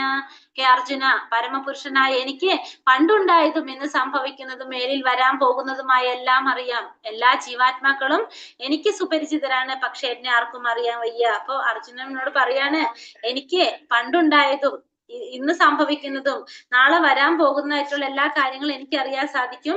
എല്ലാ ജീവാത്മാക്കളും എനിക്ക് സുപരിചിതരായിട്ടുള്ളതാണ് എന്ന് ഭഗവാൻ ഇവിടെ അർജുനനോട് പറഞ്ഞു കൊടുക്കാണ്. ഇച്ഛദ്ദേശ സമുത്ഥേന ദ്വന്ദ്വമോഹേന ഭാരത സർവഭൂതാനി സമ്മോഹം സർഗേ യാന്തി പരം ഗതപ. ഹേ ശത്രുഞ്ജയനായ ഭാരത, എല്ലാ ജീവജാലങ്ങളും ജനനം മുതൽക്കേ രാഗദ്വേഷങ്ങളാകുന്ന ദ്വന്ദ്ങ്ങളാൽ വ്യാമോഹിതരാകുന്നു. അപ്പൊ എല്ലാ ജീവജാലങ്ങളും എങ്ങനെയാണ്? ഇച്ഛോദ്ദേശങ്ങൾ രണ്ടും ഉണ്ടാവും, ദ്വന്ദ്മോഹങ്ങൾ ഉണ്ടാകും. ഈ ദ്വന്ദ്മോഹങ്ങളാൽ വ്യാമോഹിതരാകാൻ എല്ലാ ജീവാത്മാക്കളും. അപ്പൊ എന്തെങ്കിലും രണ്ട് കാര്യങ്ങൾ ഉണ്ടാവില്ല, ഒന്നില് സുഖം, ദുഃഖം, നഷ്ടം, ലാഭം, അങ്ങനെ. അപ്പൊ ഈ ദ്വന്ദ്ങ്ങളില് വ്യാമോഹിതരായി തീരാണല്ലേ ജന്മം മുതൽക്കേ തന്നെ എല്ലാ ജീവജാലങ്ങളും അതില് വ്യാമോഹിതരായി തീരാണ് ചെയ്യുന്നത്. പരിശുദ്ധ ജ്ഞാനമായ ഭഗവാന്റെ ദാസ്യമാണ് ജീവാത്മാവിന്റെ മൂലസ്വരൂപം എന്ന് പറയുന്നത്. ഭഗവാന്റെ ദാസ്യത്വമാണ്. രാഗദ്വേഷങ്ങളാകുന്ന ദ്വന്ദ്ങ്ങളിൽ നിന്ന് മായാശക്തി പ്രത്യക്ഷപ്പെടുന്നത്. ഇവയ്ക്ക് വഴങ്ങി മൂഢാത്മാവ് ഭഗവാനോട് ഏകീഭവിക്കാൻ ആഗ്രഹിക്കുകയാണ്. ഒപ്പം തന്നെ കൃഷ്ണന്റെ ഭഗവത് ധാമത്തിൽ ഈർഷ്യാലുവാവുകയും ചെയ്യും. ഭഗവത് ഭാവത്തിൽ ഈർഷ്യാലുവാവുകയും ചെയ്യും. ദ്വന്ദ്ങ്ങൾക്ക് വശപ്പെടുന്നവർ വെറും വിഡ്ഢികളാണ്, അവർക്ക് ഭഗവാനെ അറിയാൻ കഴിയില്ല. അപ്പൊ ഭഗവാന്റെ ജീവാത്മാവിന്റെ മൂലസ്വരൂപം എന്ന് പറയുന്നത് ഭഗവാന്റെ നിത്യദാസത്വമാണ്. പക്ഷെ രാഗദോഷങ്ങളാകുന്ന ദ്വന്ദ്ങ്ങളിൽ നിന്ന് മായാശക്തി പ്രത്യക്ഷപ്പെടുന്ന ഇതിന് വഴങ്ങിയിട്ട് മൂഢാത്മാവ് ഭഗവാനോട് ഏകോഭവിക്കാനായിട്ട് ആഗ്രഹിക്കുകയാണ്. അപ്പൊ എപ്പോഴും എന്താണ് ചിന്തിക്കുന്നത്? ഭഗവാനെ കുറിച്ച് അറിയാനായിട്ട് ആഗ്രഹിക്കുകയാണ് ചെയ്യുന്നത്. പക്ഷെ എന്താണ് ബുദ്ധിയില്ലാത്തവർക്ക്, അല്ലെങ്കിൽ നമ്മൾ പറഞ്ഞു എങ്ങനെയുള്ളവർക്ക് ഭഗവാൻ മറച്ചു പിടിക്കുകയാണ് ചെയ്യുന്നത് അല്ലെ? എങ്ങനെ ഭഗവാനിൽ വിശ്വാസം ഇല്ലാത്തവർക്കൊക്കെ മായാശക്തി ഭഗവാനെ മറച്ചു പിടിക്കുകയാണ് ചെയ്യുന്നത്. പക്ഷെ കൃഷ്ണന്റെ ഭഗവത് ഭാവത്തില് ഈർഷ്യാലുവാകാണ് ചെയ്യുന്നത് ആര്? ഭഗവാനെ കുറിച്ച് അറിയാത്തവര്. അവര് മൂഢാത്മാവ് ഭഗവാനോട് ഏകീഭവിക്കാൻ ആഗ്രഹിക്കുന്നുണ്ട്. പക്ഷെ എന്താണ്? ഭഗവാന്റെ ആ ഭാവത്തില് ഈർഷ്യാലുവാകുകയാണ് അവർ ചെയ്യുന്നത്. കാരണം എന്തുകൊണ്ട്? അവർക്ക് ഭഗവാനെ കുറിച്ച് അറിയാനായിട്ട് കഴിയുന്നില്ല. അതുകൊണ്ട് തന്നെ ദ്വന്ദ്ങ്ങൾക്ക് വശപ്പെട്ടത് കൊണ്ട് തന്നെ അവര് വിഡ്ഢികളാണ്, അവർക്ക് ഭഗവാനെ കുറിച്ച് മനസ്സിലാക്കാനായിട്ട് സാധിക്കുന്നില്ല. യേഷാം ത്വന്ദഗതം പാപം ജനാനാം പുണ്യകർമ്മണാം തേ ത്വന്ദമോഹ നിർമുക്ത ഭജന്തേ മാം ദൃഢാവൃതഃ. പൂർവജന്മങ്ങളിലും ഈ ജന്മത്തിലും പുണ്യകർമ്മങ്ങൾ ചെയ്തിട്ടുള്ളവർ അവരവരുടെ പാപഫലങ്ങൾ നിർമാർജനം ചെയ്ത് ദ്വന്ദ്മോഹങ്ങളിൽ നിന്ന് വിമുക്തരാകുന്നു. അങ്ങനെ അവർ ദൃഢനിശ്ചയത്തോടെ എന്റെ സേവനത്തിൽ മുഴുകും. അപ്പോ പൂർവജന്മങ്ങളിലും ഈ ജന്മത്തിലും പുണ്യകർമ്മങ്ങൾ ചെയ്തിട്ടുള്ളവര് അവരെന്താ ചെയ്യണത്? അവരുടെ പാപഫലങ്ങൾ നിർമാർജനം ചെയ്തുകൊണ്ട് ഈ ദ്വന്ദ്മോഹങ്ങളിൽ നിന്ന്, ദ്വന്ദ്മായിട്ടുള്ള അവരുടെ വ്യാമോഹങ്ങളിൽ നിന്നെല്ലാം അവർ വിമുക്തരായി അവര് ദൃഢനിശ്ചയത്തോടെ ഭഗവാന്റെ സേവനത്തിൽ മുഴുകും. എങ്ങനെയാണ് അവർക്കത് ചെയ്യാൻ സാധിക്കുന്നത്? അവര് ചെയ്ത പുണ്യകർമ്മങ്ങൾ ചെയ്തിട്ടുണ്ടെങ്കിൽ ആ പാപങ്ങളൊക്കെ അവർക്ക് ഇല്ലാതാക്കാൻ സാധിക്കുകയാണ്. എങ്ങനെ? ഭഗവത് സേവനം ചെയ്യുന്നതിലൂടെ അല്ലെ, ഭക്തിയുത സേവനം ചെയ്യുന്നതിലൂടെ അത് മുഴുവനും ഇല്ലാതാക്കാനായിട്ട് അവർക്ക് സാധിക്കും. അങ്ങനെ അവർക്ക് ദൃഢനിശ്ചയത്തോടെ ഭഗവാന്റെ സേവനത്തിൽ മുഴുകാനായിട്ട് സാധിക്കും. ഇതിൽ എത്ര ശ്ലോകം? 34 ശ്ലോകമാണുള്ളത്. 30. അപ്പൊ അത് തീർക്കാലോ അല്ലെ? തീർക്കാം മാതാജി. പാപികളും നിരീശ്വരവാദികളും മൂഢരും വഞ്ചകരുമായവർക്ക് രാഗദ്വേഷങ്ങൾ അതിക്രമിച്ചു പോകാൻ പ്രയാസമാണ്. അപ്പോ ഈ രാഗദ്വേഷങ്ങൾ അതിക്രമിക്കാൻ എങ്ങനെയുള്ളവർക്ക് പ്രയാസമാണ്? പാപികളായവർക്ക്, നിരീശ്വരവാദികൾക്ക്, മൂഢന്മാർക്ക്, വഞ്ചകന്മാർക്ക്, അവർക്കൊന്നും ഇത്തരത്തിലുള്ള രാഗദ്വേഷങ്ങള് നമുക്കത് അതിക്രമിക്കാനായിട്ട് ബുദ്ധിമുട്ടാണ് അങ്ങനെയുള്ളവർക്ക്. യഥാർത്ഥത്തിൽ മുക്തനാവണമെന്ന് ആഗ്രഹിക്കുന്നവർ ഭക്തന്മാരെ സേവിക്കേണ്ടതാണെന്ന് ശ്രീമദ് ഭാഗവതത്തിൽ പറയുന്നുണ്ട്. അപ്പൊ യഥാർത്ഥത്തില് മുക്തി ആഗ്രഹിക്കുന്നവർ എന്ത് വേണം? ഭക്തന്മാരെ സേവിക്കണം. ഭക്തന്മാരെ സേവിക്കുന്നതിലൂടെയാണ് എന്ത് കിട്ടുന്നത്? മുക്തി കിട്ടുന്നത്. കാരണം എന്തുകൊണ്ടാണ്? ഭഗവാൻ എവിടെ ഇരിക്കുന്നത്? ഭക്തന്മാരുടെ ഹൃദയത്തിലാണ് ഭഗവാൻ ഇരിക്കുന്നത്. ഒരു ഭക്തനെ സേവിക്കുക എന്ന് പറഞ്ഞാൽ നമ്മൾ ആരെ സേവിക്കുന്ന പോലെയാണ്? ഭഗവാനെ സേവിക്കുന്നത് പോലെയാണ്. കാരണം നമുക്ക് നേരിട്ട് ഭഗവാൻ ഒന്നും ചെയ്യാൻ സാധിക്കുന്നില്ല. പക്ഷെ ഒരു ഭക്തനെ സേവിക്കുന്നതിലൂടെ, ഒരു ശുദ്ധ ഭക്തന്റെ സേവനത്തിലൂടെ ഭഗവാന്റെ കാരുണ്യം നമുക്ക് ലഭിക്കാണ്. മൂലസ്വരൂപമായ ഭഗവത് ദാസ്യാവസ്ഥയെ മറക്കുന്നതാണ് ഏറ്റവും വലിയ ഈശ്വര നിയമ ലംഘനമെന്ന് അവ്യക്തിതവാദികൾക്ക് അറിഞ്ഞുകൂടാ. അപ്പൊ നമ്മുടെ മൂലസ്വരൂപം ഭഗവാന്റെ ദാസ്യത്വം അത് മറക്കുന്നതാണ് നമ്മൾ ചെയ്യുന്ന ഏറ്റവും വലിയ ഈശ്വര നിയമ ലംഘനം എന്നുള്ളത് ആർക്ക് മനസ്സിലാക്കാൻ സാധിക്കുന്നില്ല? അവ്യക്തിഗതവാദികൾക്ക് അറിഞ്ഞുകൂടാ. കാരണം അവര് ഭഗവാനെ വ്യക്തിരൂപത്തില് ആഗ്രഹിക്കുന്നില്ല, ചിന്തിക്കുന്നില്ല. അവർക്ക് അറിഞ്ഞുകൂടാ. നമുക്കൊരു വ്യക്തി ഉണ്ടെങ്കിലാണല്ലേ നമ്മൾ പറഞ്ഞു ക്ലാസ്സിൽ എല്ലാവരും വീഡിയോ ഓൺ ആക്കിയിട്ടിരിക്കുന്നത്. കാരണം എന്താണ്? നമുക്ക് ആ മുഖം കാണുമ്പോൾ നമുക്ക് അവരോട് ഇഷ്ടം തോന്നാണ്, നമുക്ക് ഫെമിലിയർ ആവണം, എല്ലാവരും പരിചയമാവണം നമുക്ക്. അതേപോലെ തന്നെയാണ് ഭഗവാൻ ആ വ്യക്തി രൂപത്തിൽ കാണുമ്പോൾ നമുക്ക് ഭഗവാനോടുള്ള ഇഷ്ടം കൂടിക്കൊണ്ടിരിക്കുകയാണ്. ഒരു പ്രകാശത്തിനെ കണ്ടാൽ നമുക്ക് എന്തെങ്കിലും ഫീൽ ചെയ്യുന്നുണ്ടോ? ഇല്ല. അപ്പൊ പക്ഷെ അത് ആർക്ക് അറിയുന്നില്ല? അവ്യക്തിഗതവാദികൾക്ക് അറിയുന്നില്ല. അത് ജരാ മരണ മോക്ഷായ മാമാശ്രിത്യായ തന്തിയേ തേ ബ്രഹ്മ തദ്വിതു കൃഷ്ണ മധ്യാത്മം കർമ്മ ചാഖിലം. വാർദ്ധക്യത്തിൽ നിന്നും മൃത്യുവിൽ നിന്നും മോചനം നേടാൻ പ്രയത്നിക്കുന്ന ബുദ്ധിമാന്മാർ ഭക്തിഭരിതമായ സേവനത്താൽ എന്നെ ആശ്രയിക്കുന്നു. ആധ്യാത്മിക പ്രവർത്തനങ്ങളെ പറ്റി പൂർണ്ണജ്ഞാനമുള്ള അവർ വാസ്തവത്തിൽ ബ്രഹ്മം തന്നെ.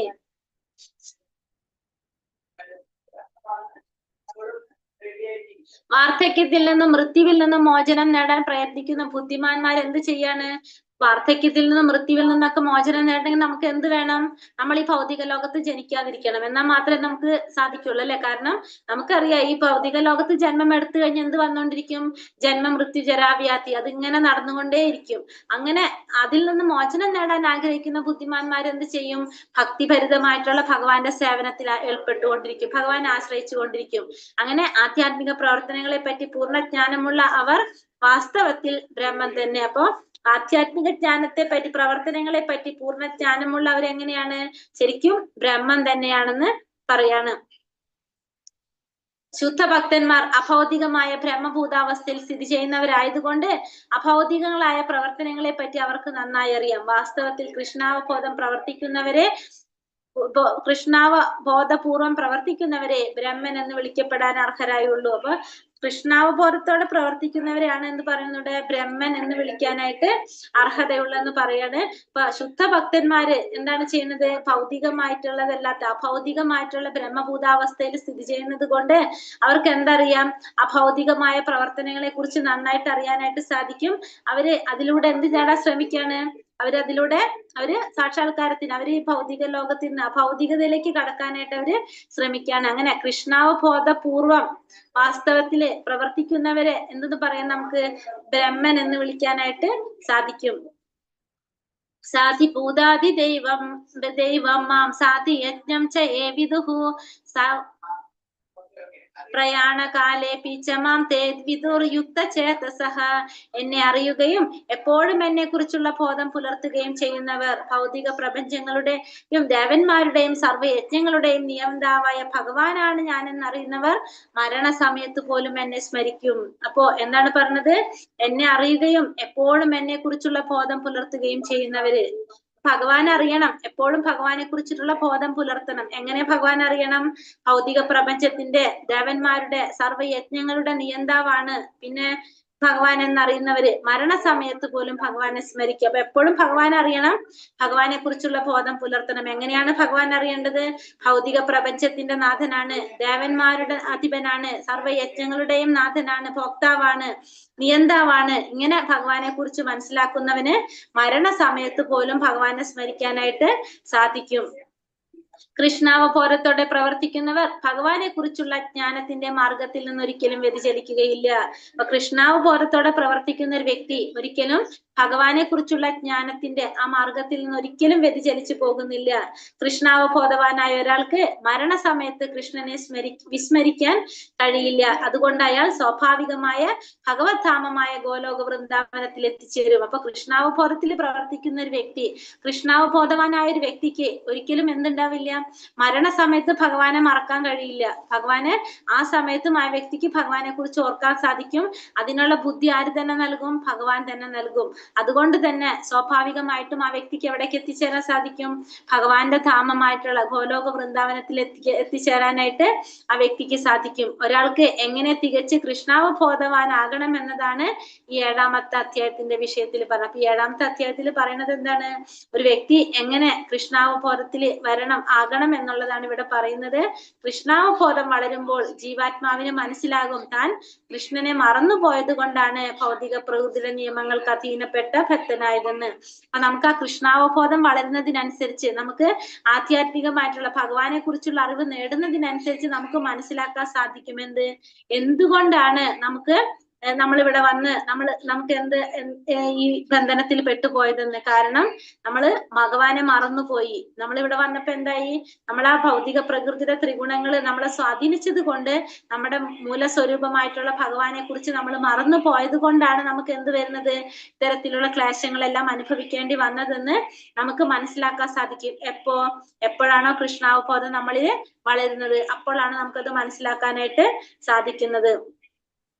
ഹരേ കൃഷ്ണ കൃഷ്ണ കൃഷ്ണ ഹരേ ഹരേ, ഹരേ രാമ രാമ രാമ ഹരേ ഹരേ. വഞ്ചാകൽപതരൂപേശ്ച കൃപാ സിന്ധോഭ്യേവ ച പതിതാനാം പാവനേഭ്യോ വൈഷ്ണവേഭ്യോ നമോ നമഃ. അനന്തകോടി വൈഷ്ണവവൃന്ദി കി ജയ്, ശ്രീല പ്രഭുപാദ് കി ജയ്, ഗുരുദേവ് കി ജയ്, നിതായ് ഗൗര പ്രേമാനന്ദേ. ഹരി ഹരി ബോൾ. ഹരേ കൃഷ്ണ. എല്ലാവർക്കും നന്ദി. ഹരേ കൃഷ്ണ. ഹരേ കൃഷ്ണ. ഹരേ കൃഷ്ണ. Question answer. ഹരേ കൃഷ്ണ. ഹരേ 4 ക്വസ്റ്റ്യനേ ആയിട്ടുള്ളൂ മാതാജി. ആ അതുണ്ടായിരുന്നുണ്ടായുള്ളൂ. വിഷ്ണുണ്ടല്ലോ അല്ലാതെ എവിടെയാ മുകളിൽ വന്നിട്ടുണ്ടോ അല്ലെ? അതീന്ദ്രിയ ജ്ഞാനം അതീന്ദ്രിയ ജ്ഞാനം എന്നാൽ എന്താണ്? ഭൗതിക പ്രപഞ്ചത്തെയും അതിന്റെ കുറിച്ചുള്ള അറിവാണ് സമഗ്ര അതീന്ദ്രിയ ജ്ഞാനം. എന്താണ് അതീന്ദ്രിയ ജ്ഞാനം? ഭൗതിക പ്രപഞ്ചത്തിന് പിന്നിലുള്ള ചേതനയെയും ഈ രണ്ടിന്റെയും ഉറവിടത്തെയും കുറിച്ചുള്ള അറിവാണ് അതിന്റെ ഉറവിടത്തെ കുറിച്ചുള്ള അറിവ്. അതായത് ഭൗതിക പ്രകൃതി, പിന്നെ ഒന്നുകൂടി ആൻസർ പറഞ്ഞു തരുമോ മാതാജി? അതീന്ദ്രിയ ജ്ഞാനം എന്താണെന്ന് ഞാൻ അങ്ങോട്ട് ചോദിച്ചോണ്ടിരിക്കുക. നിങ്ങളല്ലേ ഇപ്പൊ പഠിച്ചത് ഇരുന്നിട്ട്?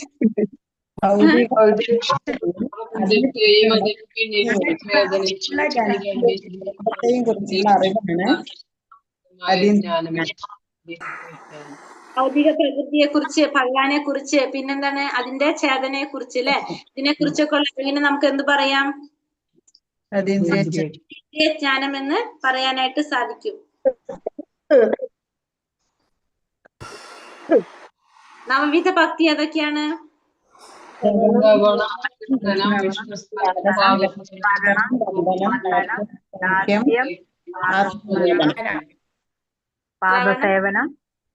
ശ്രവണം, കീർത്തനം, വിഷ്ണു സ്മരണം, പാദസേവനം, അർച്ചനം, വന്ദനം, ദാസ്യം, സഖ്യം, ആത്മനിവേദനം. നവവിധ ഭക്തി എന്ന് പറയുന്നത്. നവവിധ ഭക്തി 9 തരത്തിൽ നമുക്ക് ഭക്തി പ്രാക്ടീസ് ചെയ്യാൻ സാധിക്കും.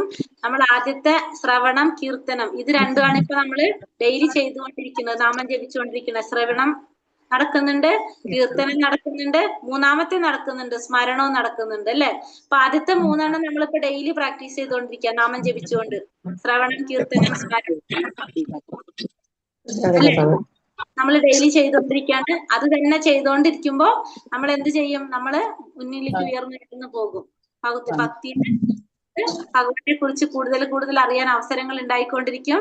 ഭഗവാനോട് കൂടുതൽ നമുക്ക് ഇഷ്ടം ഉണ്ടായിക്കൊണ്ടിരിക്കും. അപ്പൊ നമുക്ക് വേണ്ട കാര്യങ്ങളൊക്കെ ആര് തന്നെ ചെയ്തോളും? ഭഗവാൻ തന്നെ ചെയ്തോളും അല്ലെ? ഇന്നത്തെ വിഷ്ണുമൂർത്തികൾ ഏതൊക്കെയാണ്? 3. കാരണോദകശായി വിഷ്ണു, ഗർഭോദകശായി വിഷ്ണു, ക്ഷീരോദകശായി വിഷ്ണു. അതെ. അടുത്തത് ഭഗവാനിൽ ഇണക്കി കോർക്കപ്പെട്ടിരിക്കുന്നതിന് ഉപമ പറഞ്ഞത് എന്താണ്? നമ്മള് മുത്തുകൾ